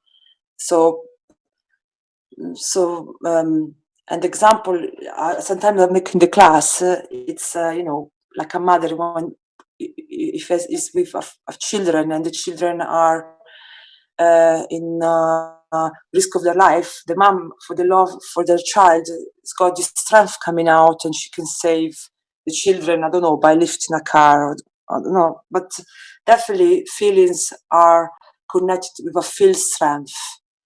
So, for example, for me, the other day, when we all together, we connect to support Keshe in the Vatican, and we all fought about the peace treaty, and we all fought together about the Pope, and we all fought to support Keshe in the Vatican as he was with the Pope. In that moment, I felt like a strong sensation, different from before. So, and I felt like a connection with the whole world through all of you. So So for me, that moment was very different from a minute before when we were talking about other stuff. So be able to recognize this feeling. I think this is where can be a good, if we can call him exercise to do. But that's it's very important. Yeah. Because through, sorry. May I ask you a question? Yeah. Stefan, when Mehran brought the teaching to the level of go back to the feeling you fall in love, he gave a lot of different points which come together with this sensation, which is actually your overflowing of an increase, because your energy is increasing so much. But at the same moment, you get detached from everything else because you go deaf, you go blind, you don't see. And I think this is the level of energy he was trying to explain to achieve, to detach yourself from everything else because of the flow and increase of that level of love. Correct? Exactly. So my understanding is the ability of recall that feelings back. So recall that sensation back, that moments. Exactly. We all been through it. Most of everyone. I don't say everyone. Some people maybe did never fall in love, but for those people who never fall in love, they must have had. If not in love with a person, they must have had a moment where they fall in love with something, and they must have, But I agree that the ability of recall that sensation back, that state of being back, I think that it's where it will help us to my assumption to elevate the soul. Yeah. But not only that, because we can call this emotion back, even if it's towards an animal, I agree. If you create the same fields and you indulge yourself with that feeling of recognition from what is in your memory bank, then you can apply the same love feeling state and expand it. That's when you emerge the other ones around you with the same field, because you indulge them, but you need to, your container first needs to be full. In balance, exactly. This is what I meant for balance yourself. Your container needs to be full, exactly at this point, yeah. And then after that, you can expand. Agree. And this is where you adore, you worship, is all under the same field of you create, and you can exaggerate to keep something else in condition of love. Because I try to show this through the teaching. When you know your child is passing, especially when they're very little, you worship them. So people who have maybe not fallen in love with their partner, they can recognize it in the love they express towards their children or their animals or their grandmother or their grandfather. So you all find a connection point of this indulging yourself with this pleasant feeling. And when your cup is overrunning with that feeling, then you can start adding people in this field and share the same field with them and indulge them as well with these fields. So the love has to start within you. And there is a say, although it comes from the Catholic, it comes to Christianity, it says, when you want to change the world, start with yourself. But now you get the full explanation how you can do it and where the secret is lying. Love yourself first, as Stefania explained. And then with your love, you can indulge so many other people, expanding your fields.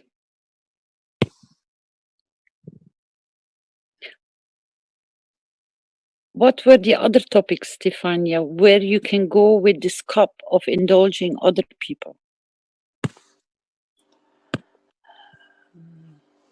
That to me was another point. It was really this training to me changed really my life, because I brought different perspective to it. Like Keshe said, add to the knowledge. It was, I never realized how powerful we were. And when he said, this little soul that you have inside you, did you know that it's more powerful than the sun? And you can illuminate all the galaxy, and you illuminate all the earth. So the earth is nothing really, like not just you and the people around you and all the earth, but also going through the earth and going through the galaxy. So all with your soul, and each one of us has got this soul. So to me, that was another important point in the Mojang group teaching, because for once I felt like I had something inside me that was very powerful. So okay, maybe at the moment I'm not. It's like a washing machine without instruction. I don't know how to get the most out of myself, but just to have the thought that each one of us has got this power inside them. It changed all my way to dealing with the world. If before I felt a lot of time powerless, that it's finished now. I don't feel powerless, and I know also that each one of us is not powerless. So so for me that was very important, to understand that you have everything you need to achieve everything you want. So we saw with the guns and with the plasma, it's been introduced to us a word that maybe some people knew already, but many of us maybe we didn't know how to play with plasma before. We didn't know what we could do with the plasma. We didn't know what plasma was. I mean, I speak about mainly myself as well. I didn't know what plasma was. So it was already a new word when Keshe went into the plasma. But in the Mojang training, he's go beyond that. He said, you have to remember that you are not a matter state. You are in plasma state. So everything has been shown you up to now with the plasma technology. You are made of plasma. So and plus you have this soul that's got the power to illuminate the galaxy that is much powerful than the sun. So if you put the two together, then we got a very, it's like, if you clear in your head that you're not matter state and you're plasma state, and then you have clear in your head, you have this power inside your soul, you put the two together and you start to play with them, then you realize that everything is possible. And yeah, everything is possible. So this was the other new way to see the world now. So and this in my daily life, for example, it make it a change in such a way where now if before I was fear to maybe be healed, now no, I got all the power inside me to become like a plasma machine, and sort myself out in a halfway. But also I'm connecting with the whole world, so I can connect with my loved ones, and I connect with each one of you. So this give me is open more possibility of things I can do, and it open also a big now I think it's just a matter of us to learn how to get the most of our body. Yeah, I think we are just always used to think in a old way, and now a new world is being open to us, and we have to just, like Keshe said, break the habit of thinking a old way, and start to, if we want to have a new world, we start to try to think, start to think in a new way. And I think by accommodating a new way of thinking, then it's much easier to have our elevation of the soul. Stefania, Flint has the question in the chat. What are the basic first steps we can take to elevate our soul? And what does fear have to do with that?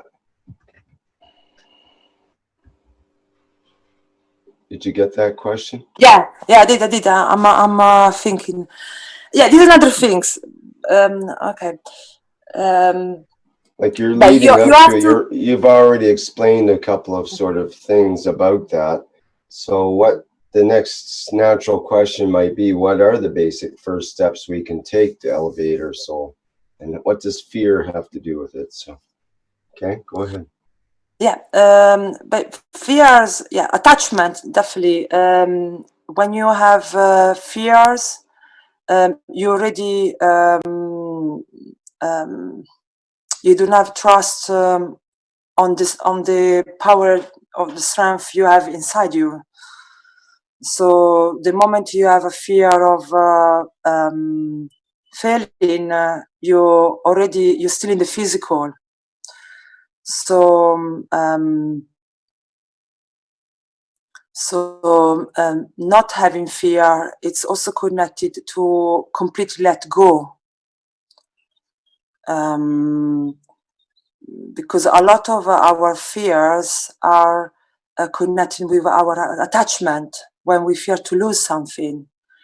Because what Keshe teaches us with our new, with this new way of teaching of the soul, is that we cannot die, and therefore, which are your fears?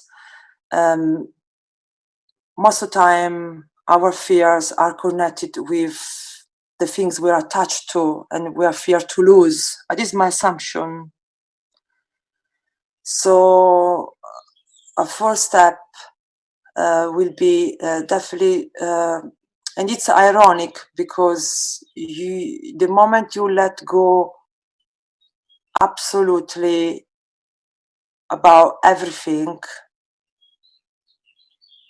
this is what Keshe taught a few times, it's the moment you will have everything. So it's a little bit like the opposite, but the moment you trust your own soul, the moment you trust what you can do, the moment you trust, because trust in your soul means to trust in the universe, because we are all one, and you are prepared to let go everything without stealing your own self. So this, again, there are all these things all this fine line to go together. Then will be the moment, once you let go everything, you will have everything.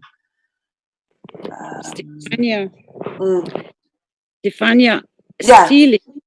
stealing, isn't that creating the path of fear? Because when you're fearing something, you don't you remove the trust within you and your capability. So you create the restrictions. That's a kind of stealing, because you want to, through wanting to possess something that isn't belonging to you, is also stealing. Yeah, perfect, perfect. Because this is another point. Cash doesn't mean when you let go, doesn't mean you have to let go your house, your money, and let go your clothes and everything. It's not just physical things. It's actually exactly what you said just now, Caroline. That's exactly the point. It's not stealing from yourself. Also, at the soul level, not trusting your own self. Yes, taking off the trust that you can do it. Yeah, I agree 100%. Thank you for said it. Because people don't realize that fear is brick which you build up like a wall, and you don't even dare to open or remove a brick, because you create the fear that there might, an assumption is that there might be something that will scare you, or you might lose something. But if you're full of trust that when you remove that brick, you create the path to create something else, without attachment, what will come, that is a part of confirming that you don't steal from your own progress. Perfect. Yeah, exactly. You explained it perfectly. Yeah. Because a lot of people create the walls and holding on to something which is actually of no longer service, or the time for it when it was serving is already long past the time. But it's to let it go and change it the same way as you explained, to create the love and bring back the positive memories. You refill your soul with love and care, and not with sadness and pain and suffering. When you hold on to something that no longer serves you, this is also a kind of stealing from your soul, because you don't give it the room for it to embrace and emerge into a new field of existence. Because when your cup is full, you can't add. So you have to empty your cup, which maybe are the brickstones of pain, suffer, fear, whatever you name it, your expectations and what you build up, which are no longer serving you. And this is when the part comes, when you empty your cup, you can, and you have to replenish your soul first with new. So when your cup is renewed with full, with love and care, then you can start working on the expansion of it. The holding on and the fear part is, what are you holding on to which is no longer serving you? That's the part when you call it, or it has received the name stealing. You don't give yourself the opportunity to remove what you no longer need. Holding on to something that is no longer of no purpose is holding you down. That is also a way of, in a matter of stealing, because you do not give yourself to go above, to go higher, to refill your battery with new energy. Whatever words we can use for people to come to understand, you're the cup. When you give from your cup away, it can be put in two ways. You empty it from the bricks you build up on it, and you empty and you look what is inside, and then you can reconstruct by first giving your soul the love and the care it needs for you to become a full cup, for then to be so full and plenty so you can start serving. You can't serve when you're not full yourself and you're walking on broken bricks and glass, and it's very painful, isn't it? So remove the glass remove the pain, remove the holding on to things you no longer need in any platform or any level. When it doesn't serve you any longer, then it's time to take it up and just throw it out of your cup. But you have to refill it. This was what Stefania was trying to teach you. You got to first take. But it's not in a physical matter. It's you have to pay attention to yourself. Who are you? Where did you come from? With what can you change what? That it will serve your purpose to create your new path.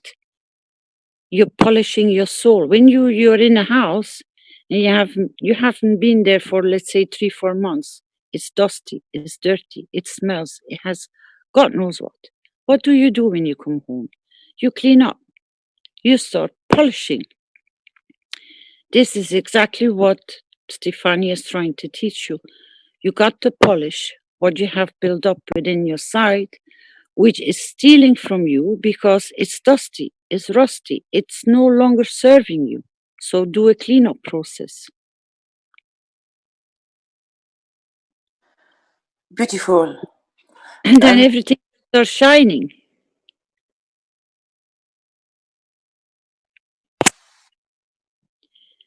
It's the way to try to explain in different wording or using different examples to come to understand what is stealing. How can you steal from yourself? I hear this question quite a few times. How can you steal from yourself? Well, I can show you a lot of things how you can steal from something else, which is in all the religions, through all the prophets, been brought very clearly, the 10 Commandments.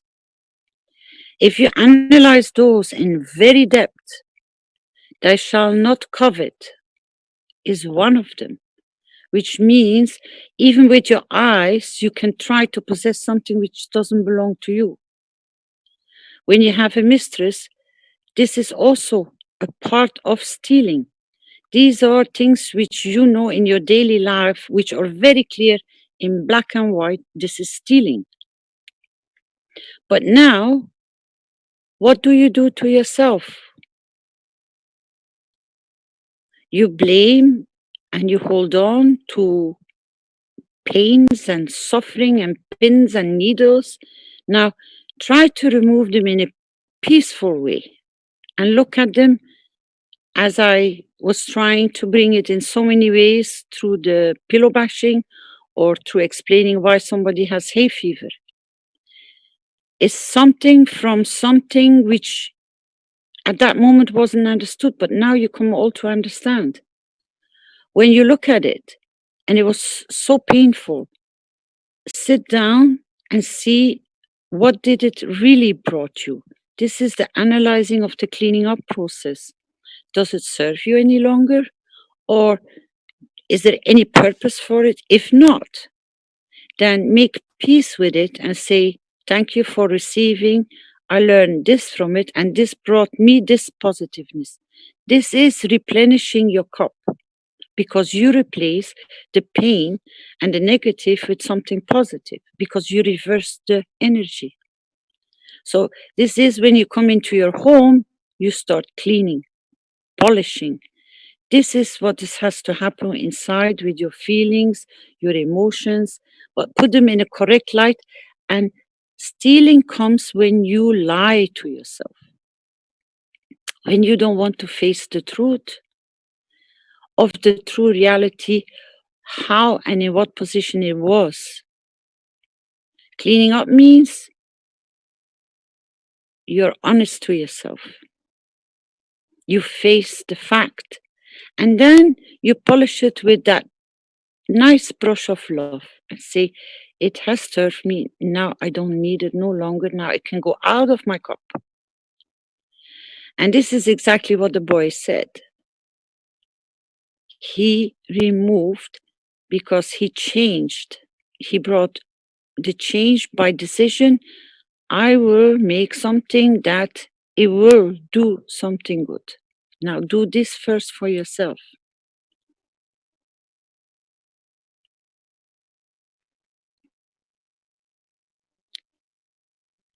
And this is exactly what Stefania is telling you and explaining to you. You become a light. That's exactly what I've been trying to tell you this morning. You will beam like a light right across. They will see you. You are all already walking lights. We just need to polish a little bit more. We need to understand a little bit more. But we are going in a process which is going very fast. Stealing is holding on to something which doesn't serve you anymore. Because then you become selfish to hold on to something and playing poor me. Instead of cleaning it up, brushing it up, and standing in front of anybody, instead of saying, oh, you come with a smile. That's the reverse of the energy. That's the polishing. You decide to become a light, a smile. But you first have to create the smile within you before you can smile outside that your smile is correct. And that is full of love. When you smile with the intent of smiling, really giving somebody a smile when he's down, then he will receive your smile. He will receive your right intent to push him up, and he will smile you back. That's the interaction of the polishing. Everybody is very known with the false laughing, the false smiling, the false, expression on your face. It's not real. But look at the little child when you come in from a day work and you walk into the living room and he just runs at you with those bright eyes and the arms open just to be hugged. This is how you should embrace yourself and then embrace others. Because then it's real. Because the child just comes with his full pleasure and happiness, with a smile on his face and the eyes like stars to greet you.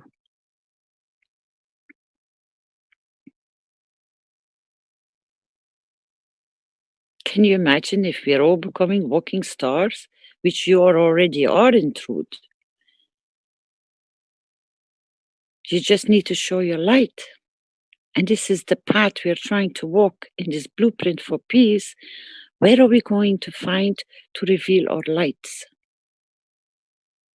I try to confirm to you, for you to confirm to yourself how beautiful you are.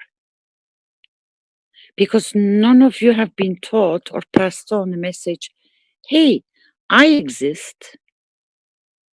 And you have what Stefania just came to explain. You are. You just have to get the light. Where is it? Where can I find it? So Stefania, if you have more to share, to show the path, you're more than welcome.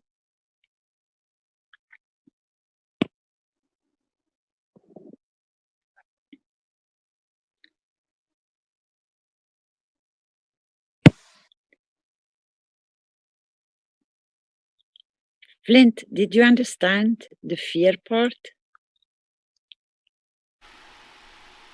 Yes. Any more questions, Yes, very Flint? much so. Yeah, I got it. No, thank you very much.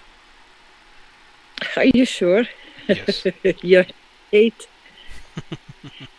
Well, Flint actually had a second part to the question, which was, do we have to die in order to live? No. Why? We don't die. We just change position of existence. Because your physical body goes back to Mother Earth, but your soul doesn't die. It goes to its position, which you're shaping now. So the more you're polishing now, that's the position where it's going to go, to position itself to shine as a light.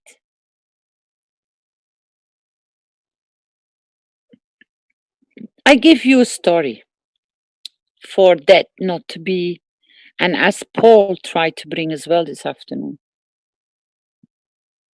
My grandmother was on her deathbed. And she was struggling already for quite a few days. And everybody will understand the part when you are close to somebody in a way, meaning close that you're around them when they go through the process of dying. You can see how the body is going through stages and how they go in and out of awareness, unawareness, and how they are, you know, moving the hands on the sheets of the cover of the bed, like trying to still feel if they are in the physicality or if they have let go. It's a strange process. Maybe some of you have this kind of experience, maybe some not. Maybe it might be bringing a different light onto this. As I was visiting my grandmother on and off, Mehran told me before, he says, she will not pass away until she has seen you. That time I didn't understand. That time there was not enough explanation for me to fully understand. People don't let go of their earthly vessel or your physicality unless, as we say, you balance your books, which means everything is cleaned up and everything is done and is in proportion before you leave. It happens everywhere if you're aware of it and you pay attention to it. Souls do not leave this planet unless they're not ready for it. They will not let go as long as they're unfinished business.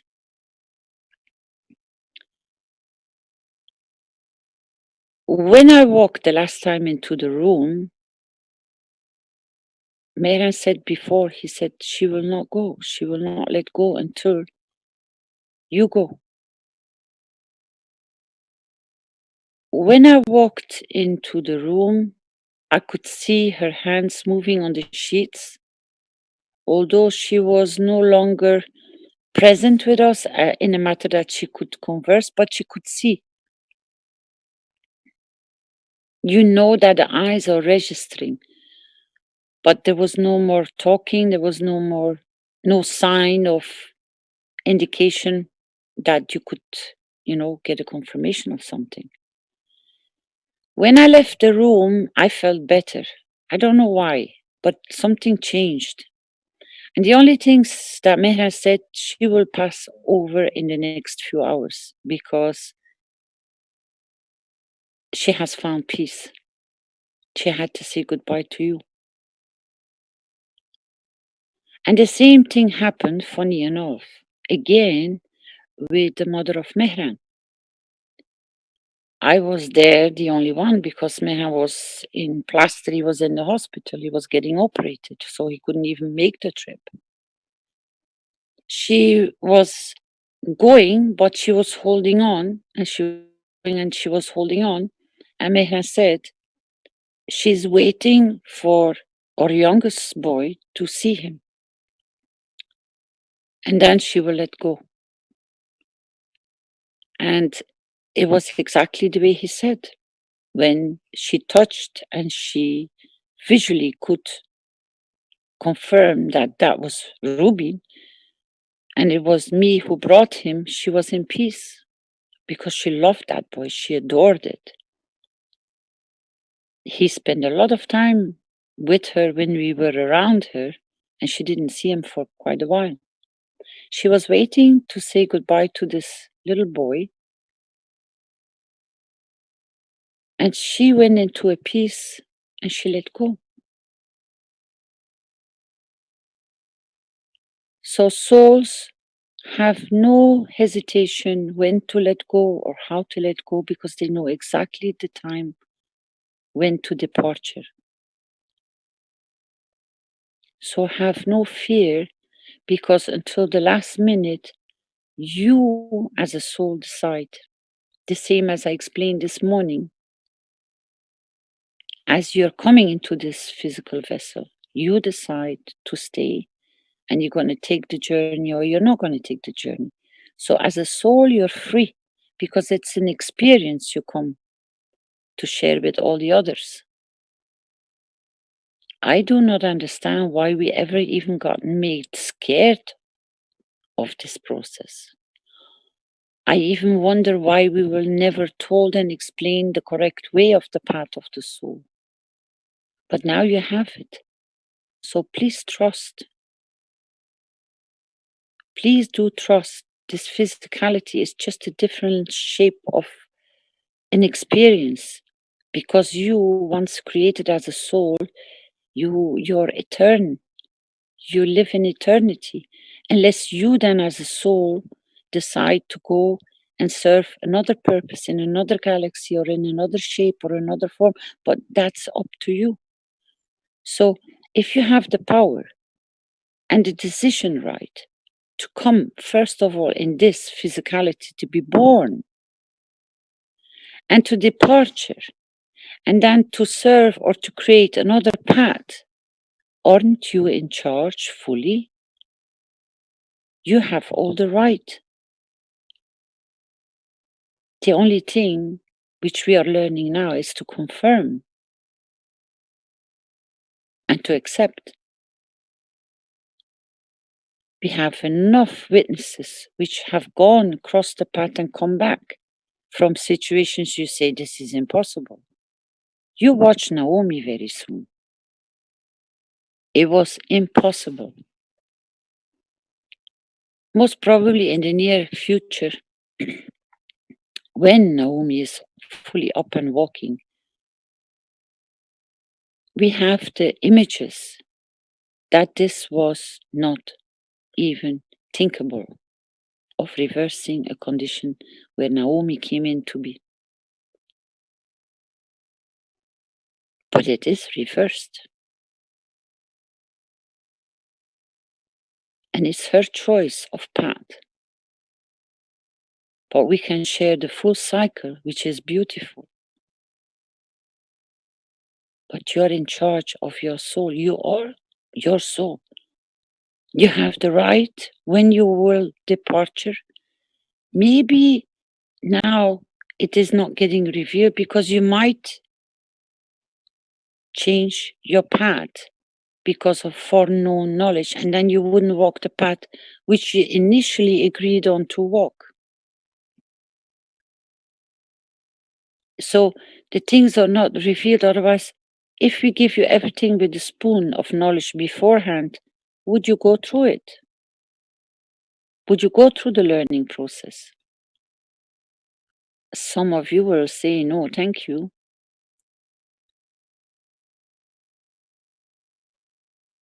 Because of the knowledge of what you have achieved today, and you look back, that's why I use the word gratitude for the position of your soul where you are now is in such a high level. Now it's just a matter of confirmation.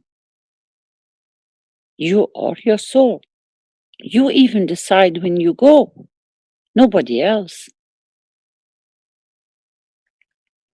And a lot of witnesses, through the messages which they have received from people which have passed over, I can start calling people in to come and witness and to give you a testimony on those as well, because they do exist. Pardon. Because a few days ago, I explained to you how Fabio found his way back to communicate with his parents.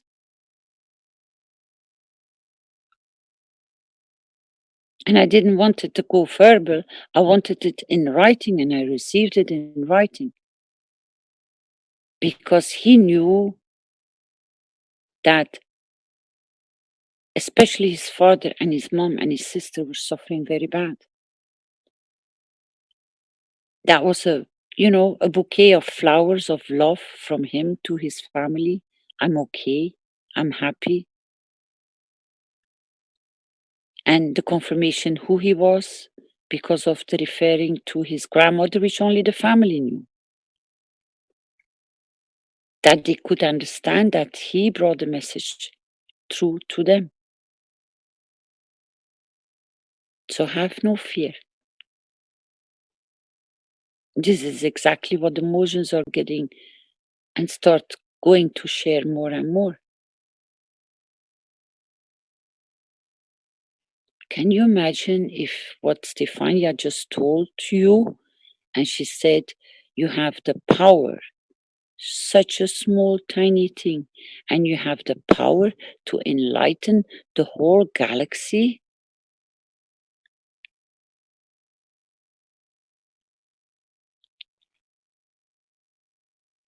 And now you're going to learn to work with it and to unravel it and to show it.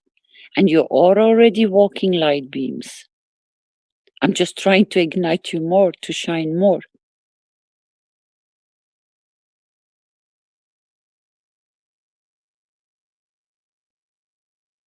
You are beautiful. Flint, if I ask you every day when you get up in the morning to say I love you to yourself in the mirror, what will I produce on your face? Do you have an idea? How you will respond when you stand in front of the mirror and you say I love you to yourself in the mirror? I bet you Yeah, you're I'd be gonna smiling. exactly. You're gonna burst into smile because they did this survey on the street. They just walked up to people and they said, "You're so beautiful," and they captured the the face when they said to them, "You're so beautiful." The first thing they produce is a big smile. They start laughing. So if you confirm, first of all, to yourself that you're beautiful, you produce a smile. What does a smile mean, Flint?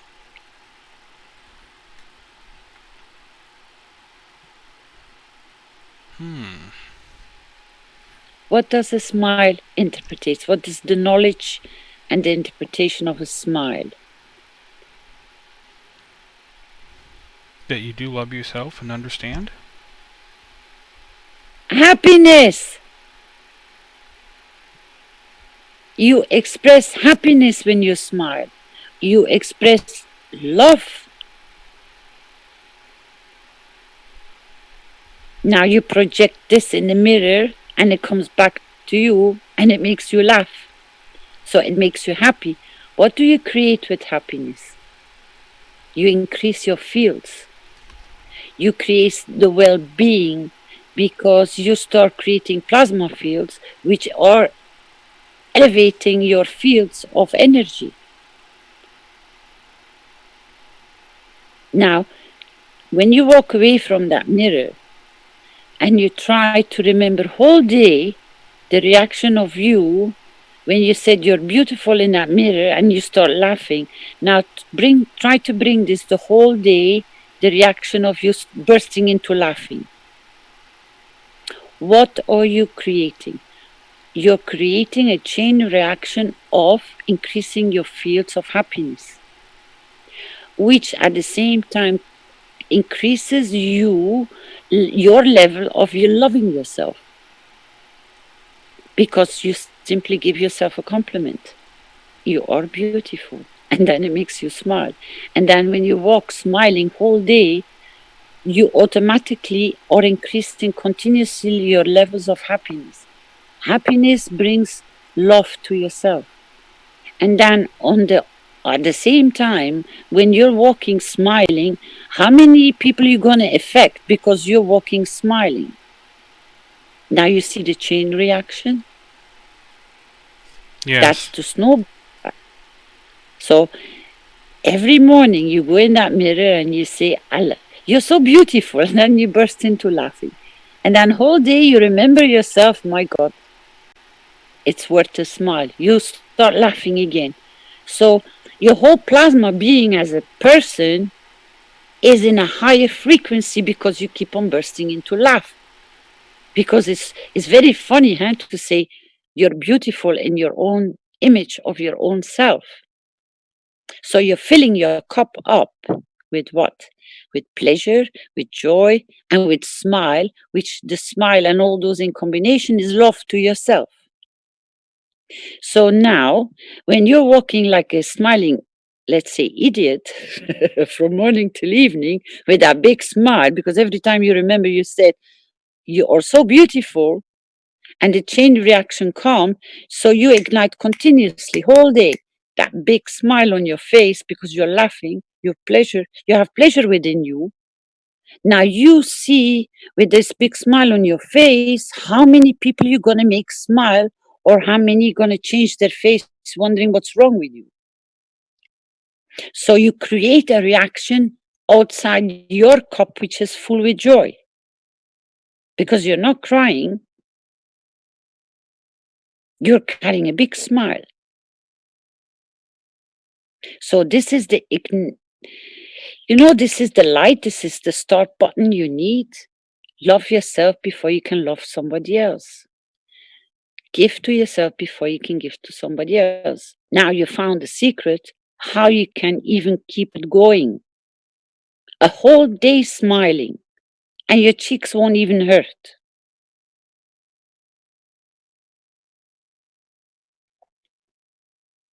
Now try the next day to say, instead of how beautiful you are, you say, I admire you. It might be even bring a bigger smile on your face.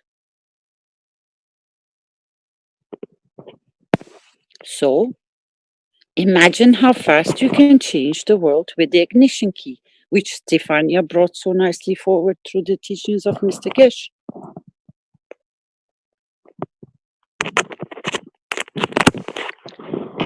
This is how you start working on yourself. This is how you start appreciating who you are. Because now maybe you understand the chain reaction of, if I'm happy and I have a production of a smile whole day on my face, because I keep on remembering, I said how beautiful you are in the mirror, and you look in your eyes and you just burst into laugh. So hold on to this for a whole day and see how you feel when you come home in the evening, and how many different reactions you receive from other people to fill your cup. Because with them smiling back at you, because you ignite the first laugh, the smile, your cup is full. So they will start sharing from your giving, through your beauty, through your smile. And you haven't even said a word. But they will sense your feel. They will sense your fields, because you are creating them on continuous base with this big smile on your face. Now, I will ask you another question, Flint. Where are you going to create fear when you're smiling the whole day?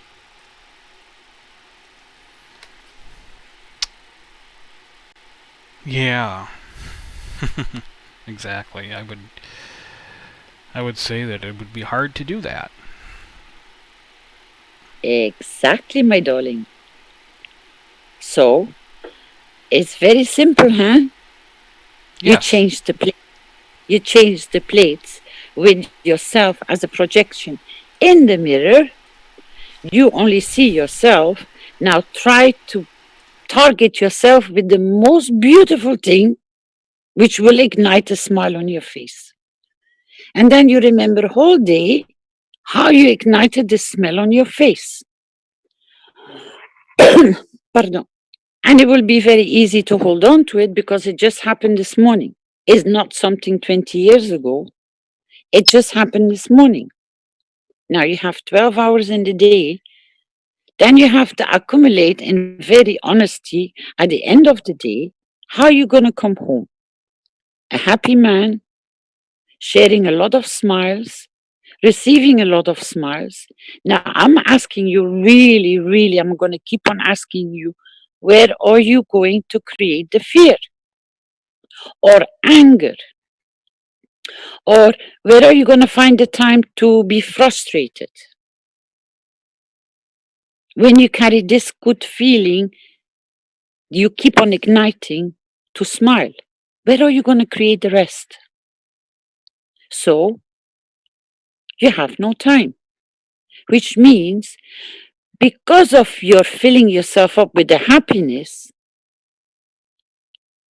you are getting detached from all the rest. Because there is no room in a cup full of happiness, is it? The anger can't plunge in, the fear cannot come and find any room, but you keep yourself on the level of whole day smiling. So there is no room for anything else. So you keep your cup full.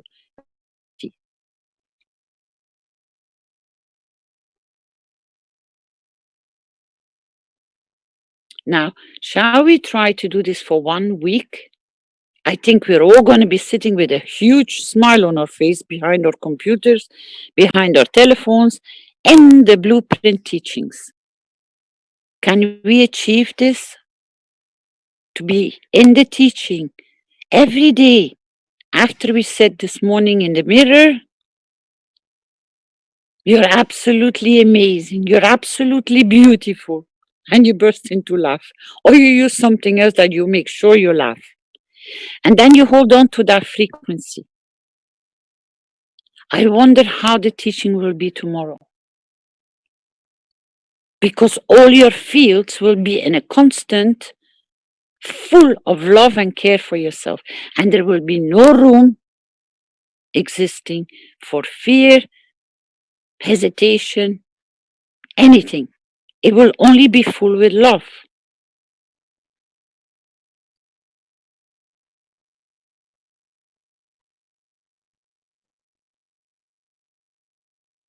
You detach because you replaced. You can't steal no longer from yourself because the smile will make sure you prevent you from stealing from yourself because it won't give you no room. Because with a big smile, you can't start crying, can you?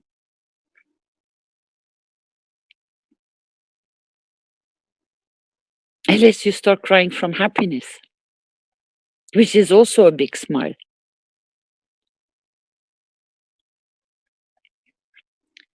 Now, why do we make it so difficult to detach and to create? It's such an easy path to create.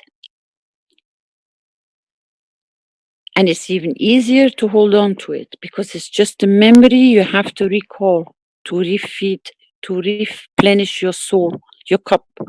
Your cup of life needs to be replenished continuously with the memory from the morning with a big smile.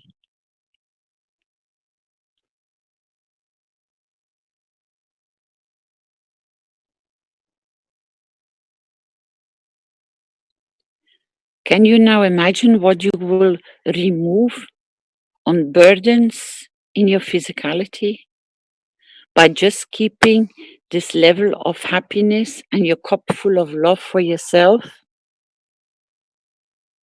How you will reverse so many conditions which should not be there, as I just advised to the lady from Iran, because she breathes sadness.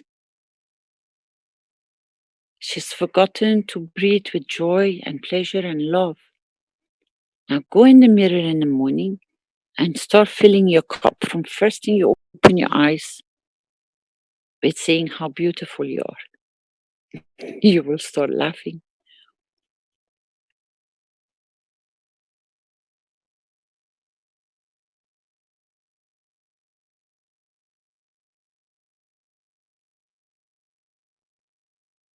Will you manage to laugh all day tomorrow, Flint?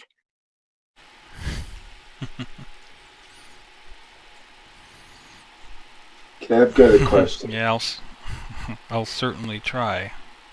Yeah, I'll certainly try. You Okay, already it will make you cry. Yes, Rick. let me interject here. We're supposing that you both have your happy faces on tomorrow and you're smiling and things are going really good. And then Yeah. along comes somebody in the live stream with a question. And I'd like to get the response to how does the smiley face deal with a question like this? Okay, here's the question. What will happen if the leaders do not sign the peace treaty? And you think my happy face will disappear?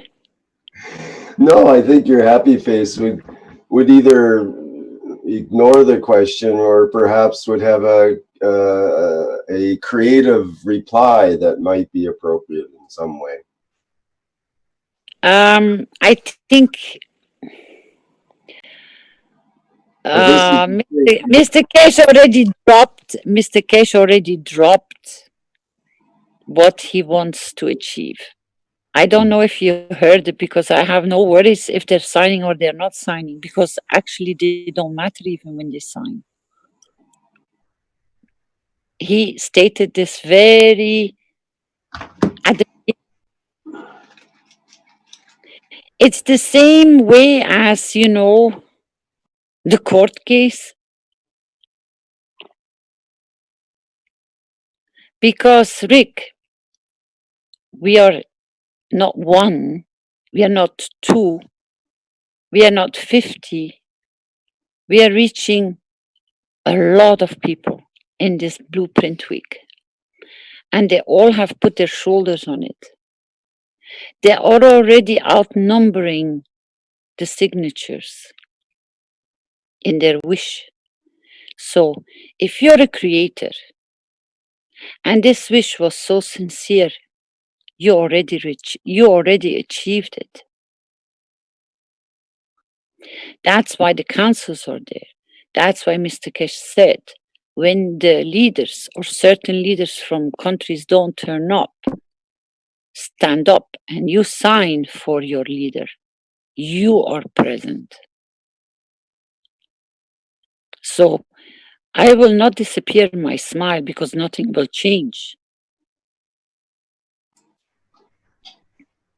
Because you work through the majority of the soul's wish of creating the new path for this world.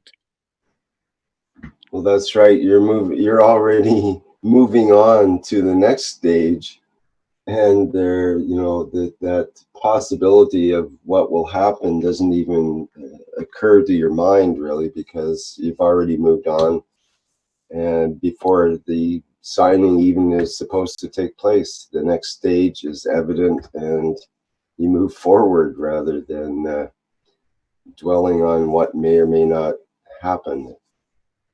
We keep on replenishing our cup with love and care. Mm-hmm. And you were in the process when I opened the doors to pave the path. What will they bring as a change? So the first wish came through you, Rick. And without maybe you even realizing, you are already you're the creator of the new path of how are we going to achieve that everybody receives a basic wage, that everybody has the basics to have a happy life, that they can put food, clothes, shoes, warm, cover, whatever you need. Maybe you didn't even stood still, Rick, how you were formulating that wish. But I was there. I listened to every word. And it got repeated quite a few times. And then I tried to sidetrack you to other topics. But that was so important for so many people that at least they could receive a minimum wage of income. A minimum basic income, that there is no suffering, that we don't leave nobody, you know, hanging in the dry and have to really survive on nothing. The path is creating. We are already moving on because we already created the platform, because we opened the door to look beyond the signing of the peace treaty. It's irrelevant. Mm-hmm. It is absolutely irrelevant because the majority in any way of mathematics that I know, the highest number is the strongest number, isn't it? But even if one is the beginning. So you combine the 1 with the highest number, you are always in the majority because you have the start and you have the balance. If that makes sense to you. With paying ahead, contributing to creating the path when you are already with your both feet in it.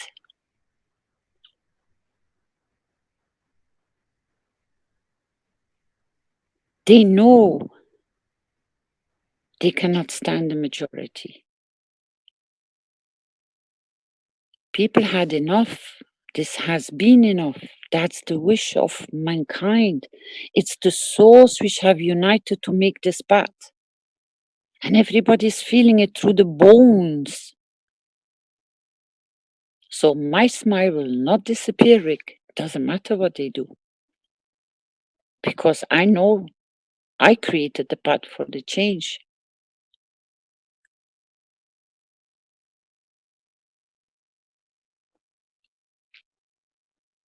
You created the path because you start adding for the future. You already start adding your wishes, but in the right way that it was beneficial for so many. That's where it makes the balance. The only time and the only thing which Stefania brought forward, now stand in the mirror and wish for yourself. Create the love and the care for yourself by saying, you know, you're beautiful, or I worship you, or I admire you, or I have the deepest respect for you. Each one will create a smile. You will walk with a cup of life within yourself. Without, as Dr. Klaus said this afternoon, without needing to use any tools or external usage, because you create the cup of life yourself. Joy, love, and care for yourself. So who can take that smile away from my face first thing in the morning? When I know the only secret, what I said to myself first thing in the morning.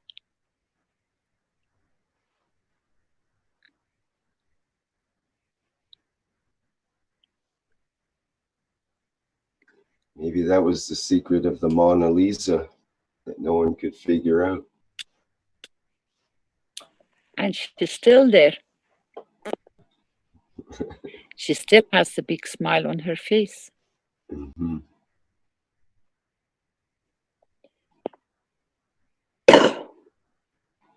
Anybody else can add to keeping your cup full of love and care so there is no room for destruction, hesitation, fear?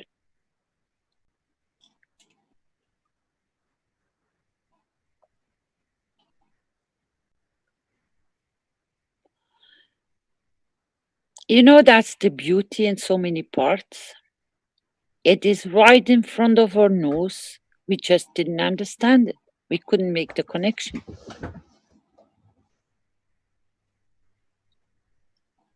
Whoever had the experience to read James Redfield, The Celestine Prophecy, this is exactly what he explains. Hold on to the higher energy levels.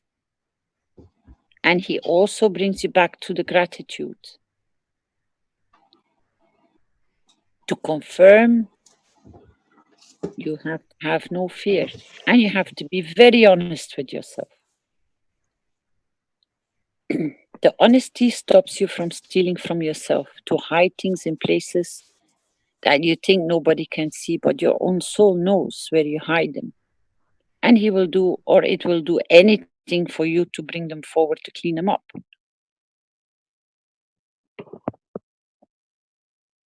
You can't hide from yourself. That's why you use the mirror, because you cannot lie into your own eyes. Because you know the truth.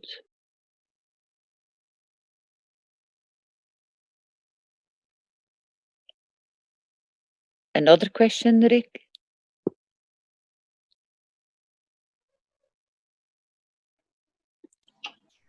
We have PM has her hand up and promote them to panelist. And we usually wind things up around this time, but we can go a bit later if you like.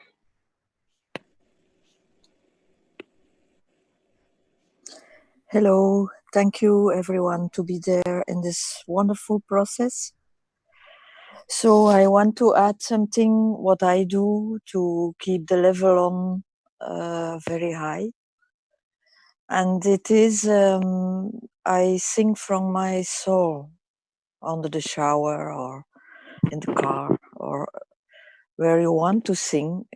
I not only sing words, but it's like something is pushing me to push something in the universe, to add to the totality. And it brings a lot of happiness in the heart. And I do it most of the time under the shower, because if I begin to sing, it can go very loud, but I don't care. It's the feeling that counts. So it's always a song of peace. It's a song of unite. It's the song of, even it is A, E, O, U, I. It can be a sentence of peace. It can be Gandhi prayer. It doesn't matter if just it is felt so deeply inside. And if you can imagine, you are on a stage, you know, on TV, The Voice, things. There are a lot of people in the stage. So now in the beginning, I sung with the stage was my family, my children, my grandchild, my beloved ones. But now in this process, I change the audience. So I see the King of Belgium. I see his children. I see his wife. I see the premier. I see the ministers, and they're all sitting there, and they are listening to the song of the soul who really wants peace. So I send a letter. So tomorrow it's in the Koninklijk Paleis in Belgium. He will receive it. So I don't know what he do with it, but he receive it. I send it from my heart and from my soul. And I ask him to give the present to the Belgian and to the world for peace, to sign peace, to choose for peace as a woman, as a partner, as a daughter, as a mother, and as a grandmother. So maybe some people will hear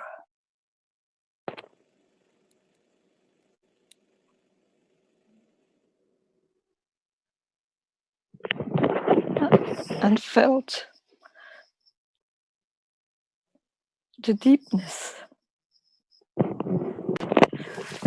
of the soul that I am, of the sun that is shining. And this morning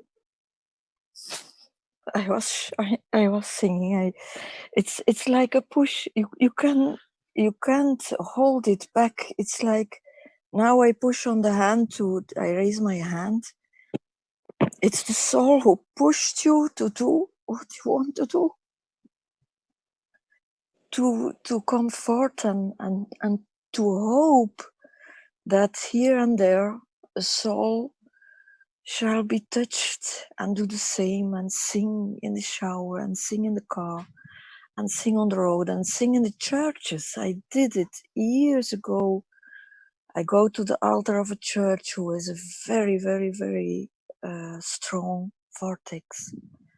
And I always sing the song of love.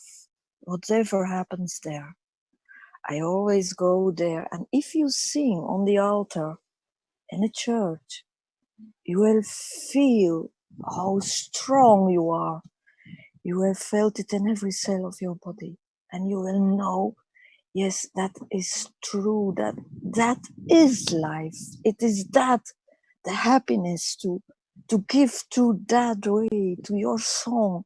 And it doesn't matter if you sing well or not, or if it is false, it doesn't really matter. It's just, it comes from deep inside, and you give it through and you sing it, and you know you sing for the audience on earth, and now it is the audience of the leaders of the world, and it is also the audience of all the shuttles who are there through the universe, so deep as I can imagine it can be, through the earth inside, to the inner earth people that are ready to open their doors, that we come in, through Nezara and Gezara, the new system of financial that gives us all so much that there is no concern about anything. So you can do your talent, you can give it to the others without ask the money, need to have a workshop. They come in and they paid a lot of money. No, you give it. You just give it because you know that is the only way to get out of all this shit that sometimes we still see. So it is very important. Just feel, sing your own song through the universe. And a lot of souls will hear your vibration, will feel it, and will get up and will be encouraged to do it their own way. It doesn't matter which way they choose. We have our own way. And in Netherlands, there is a very nice song. And it say, I love me. Ik hou van mij, ik hou van mij, ik hou van mij. And that is a very nice song. You must listen to it, and it makes you very happy, because if you love yourself, you love all of you. And I love myself.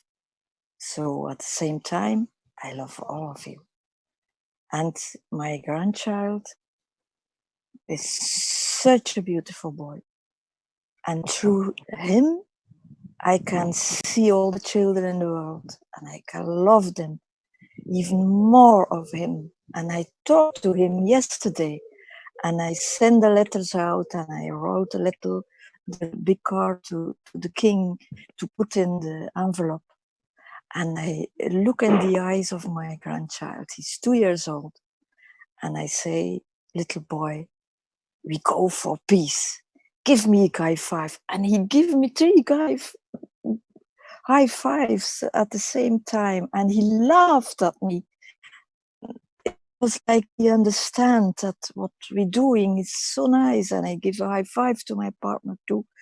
And we were very happy in that moment, because it's for them we do it. It's for them to not go through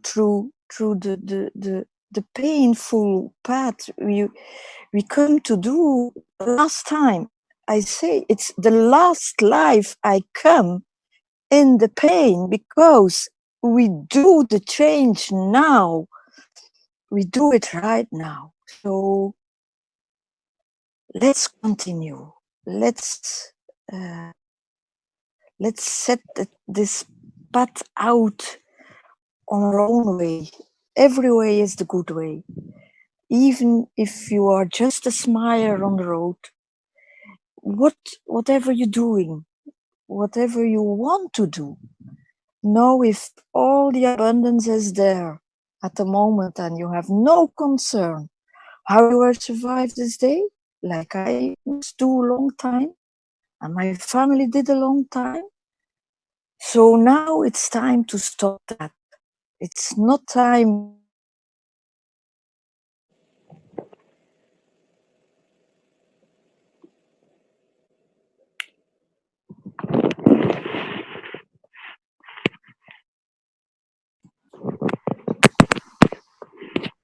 Okay, thank you, Pim.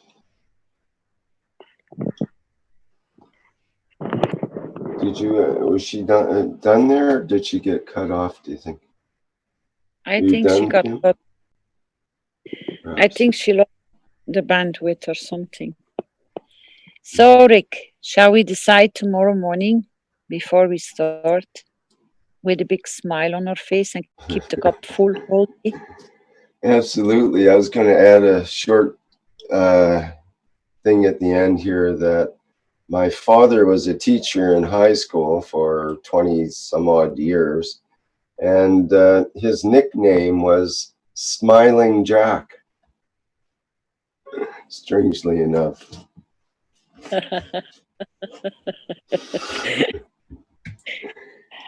How beautiful. Nice, and then you tried to entice me to drop my smile. No way, Rick.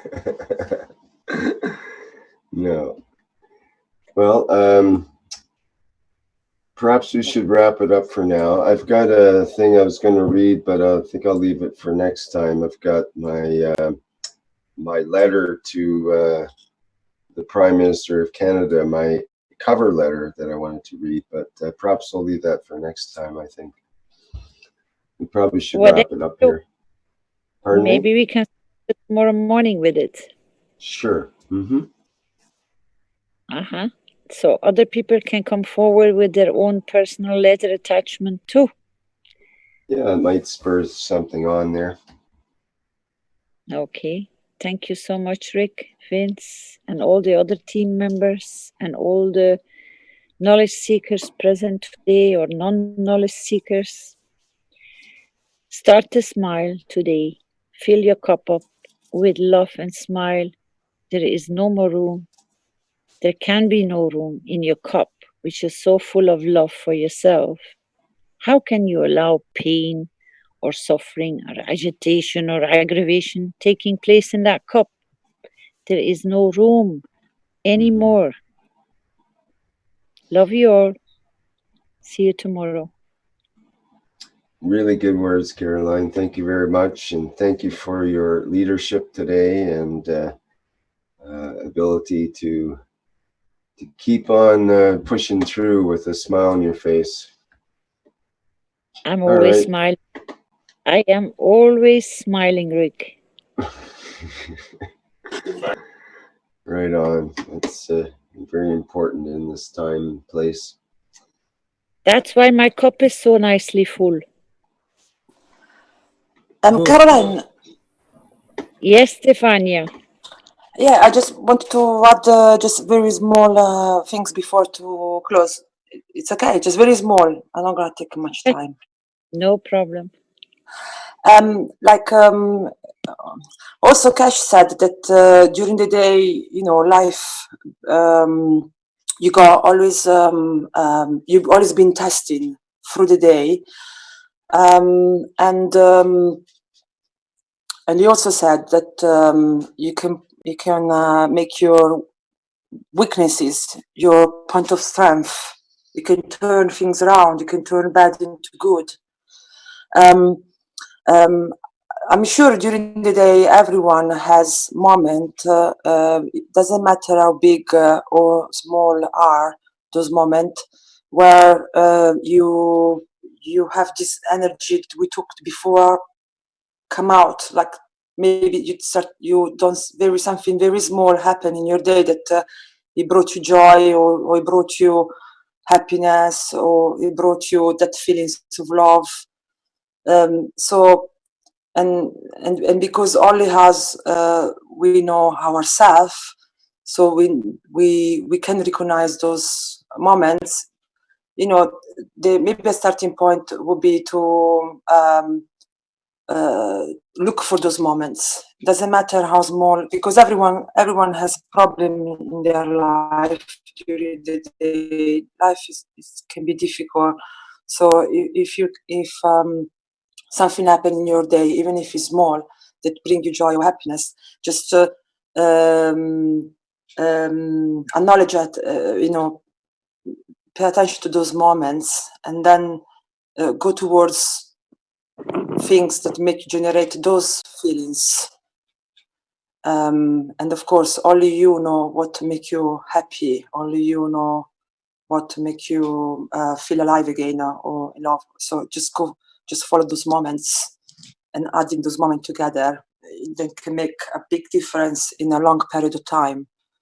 Just this.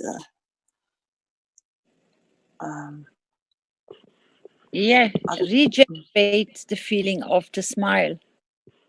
Yeah, anything in the day can happen that it make you smile or make you feel happy. Small, doesn't matter how small it is.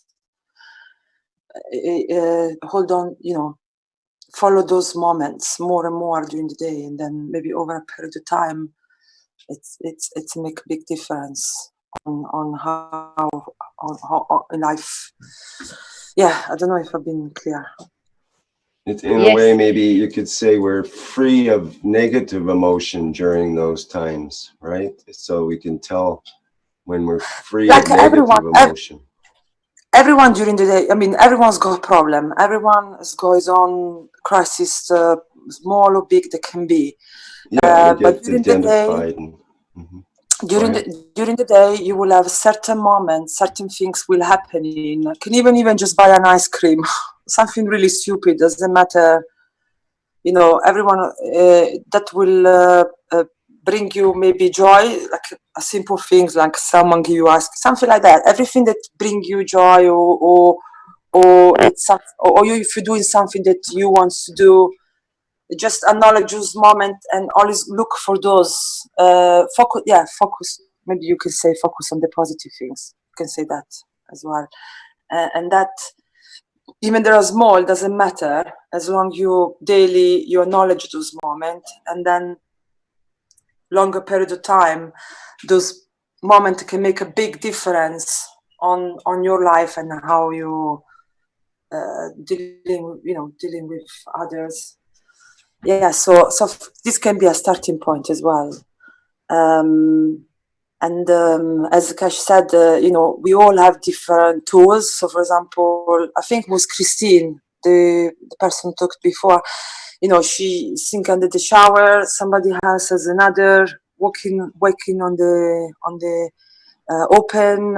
Everyone will have different tools as well to add to those moments. And then you make. Yeah. I have a homework to do, Rick, for every knowledge seeker which was today present this afternoon, or whoever will go to the teachings later on in the day, or when they find the time to listen to these recordings. I will offer you for the first time homework. It is unheard of in the Keshe Foundation to have a task to do over your period of free time before we join back into the next meeting. Please, I would like you to step forward how and what you said in your mirror image tomorrow morning when you get up, before you join this class next time. I think this will bring a lot of smiles on our face. So I will make sure I bring mine forward. Shall we do that? A person told me something about the mirror. He said, think about the most beautiful landscape you ever seen in your life. When you think about that landscape, think that is you. And the next time you look yourself to the mirror, don't look yourself, look the landscape. What you see is the landscape. So that is you. Because so for that, it was a beautiful way. When you look yourself in the mirror, you just imagine the landscape and you think that is you, because in reality this is what it is. We're all one, and the world is us. Can I say something, please? Yes, Jalal. I will add 3 things. First one, we always said, if you go to one place or you meet persons, always leave it better than when you come in. And second, I cannot give you that information tomorrow because I am transparent, so I cannot see myself, in the mirror. Third, I will say thank we, and you will have your smile. Thank you, Jalal. Good evening, everybody. I think Rick wants to put us all to bed or afternoon nap. Well, we've certainly got food to think about and something to go on to for tomorrow as well. So that's a good thing. All right. Well, let's wrap it up for today. Is there any other announcements for tomorrow other than the day 15 will be Tuesday at what is it? 10 o'clock a.m. Central European time. And then again at 2 o'clock in the afternoon, similar to today, so far as I know. Well, Mr. Keshe said you'd have some special announcements tomorrow morning. Oh, okay. So I mean, he said that earlier when he came on today. Maybe we'll let him speak after we get done our conversation then. Yeah, maybe. No, that'll be great. Yeah. Just to hear from him. Okay, that sounds good then. I want to add something in the chat, which I just noticed. Somebody asked, how do you create the energy balls in your hands? And how do we know that we I meant succeeded? to get back to that because that was got to us, so we should have addressed that. But go ahead. Got to uh-huh.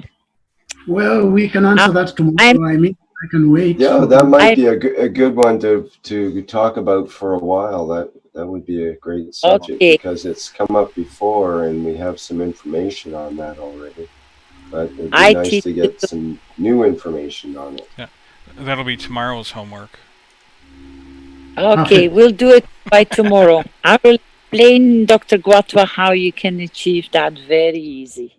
That would be great. We have tried so many times, Dr. Guatwa and me, for me to show it to him, but we never got to the point where I could actually show it to him, but I will do tomorrow.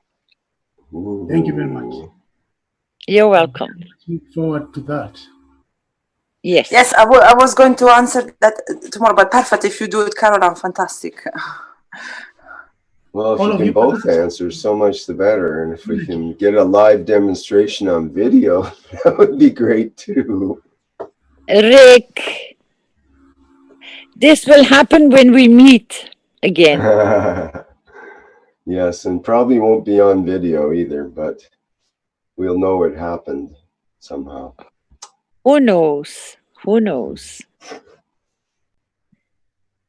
I love you all. Good night, good morning, good afternoon. Thank you for joining. Thank you for sharing. It was a beautiful teaching. Thank you very much. Yes, thank you too, Caroline. And thank you everybody for attending. And now I will end the live stream and we'll end the broadcast for today. Thank you, Eric.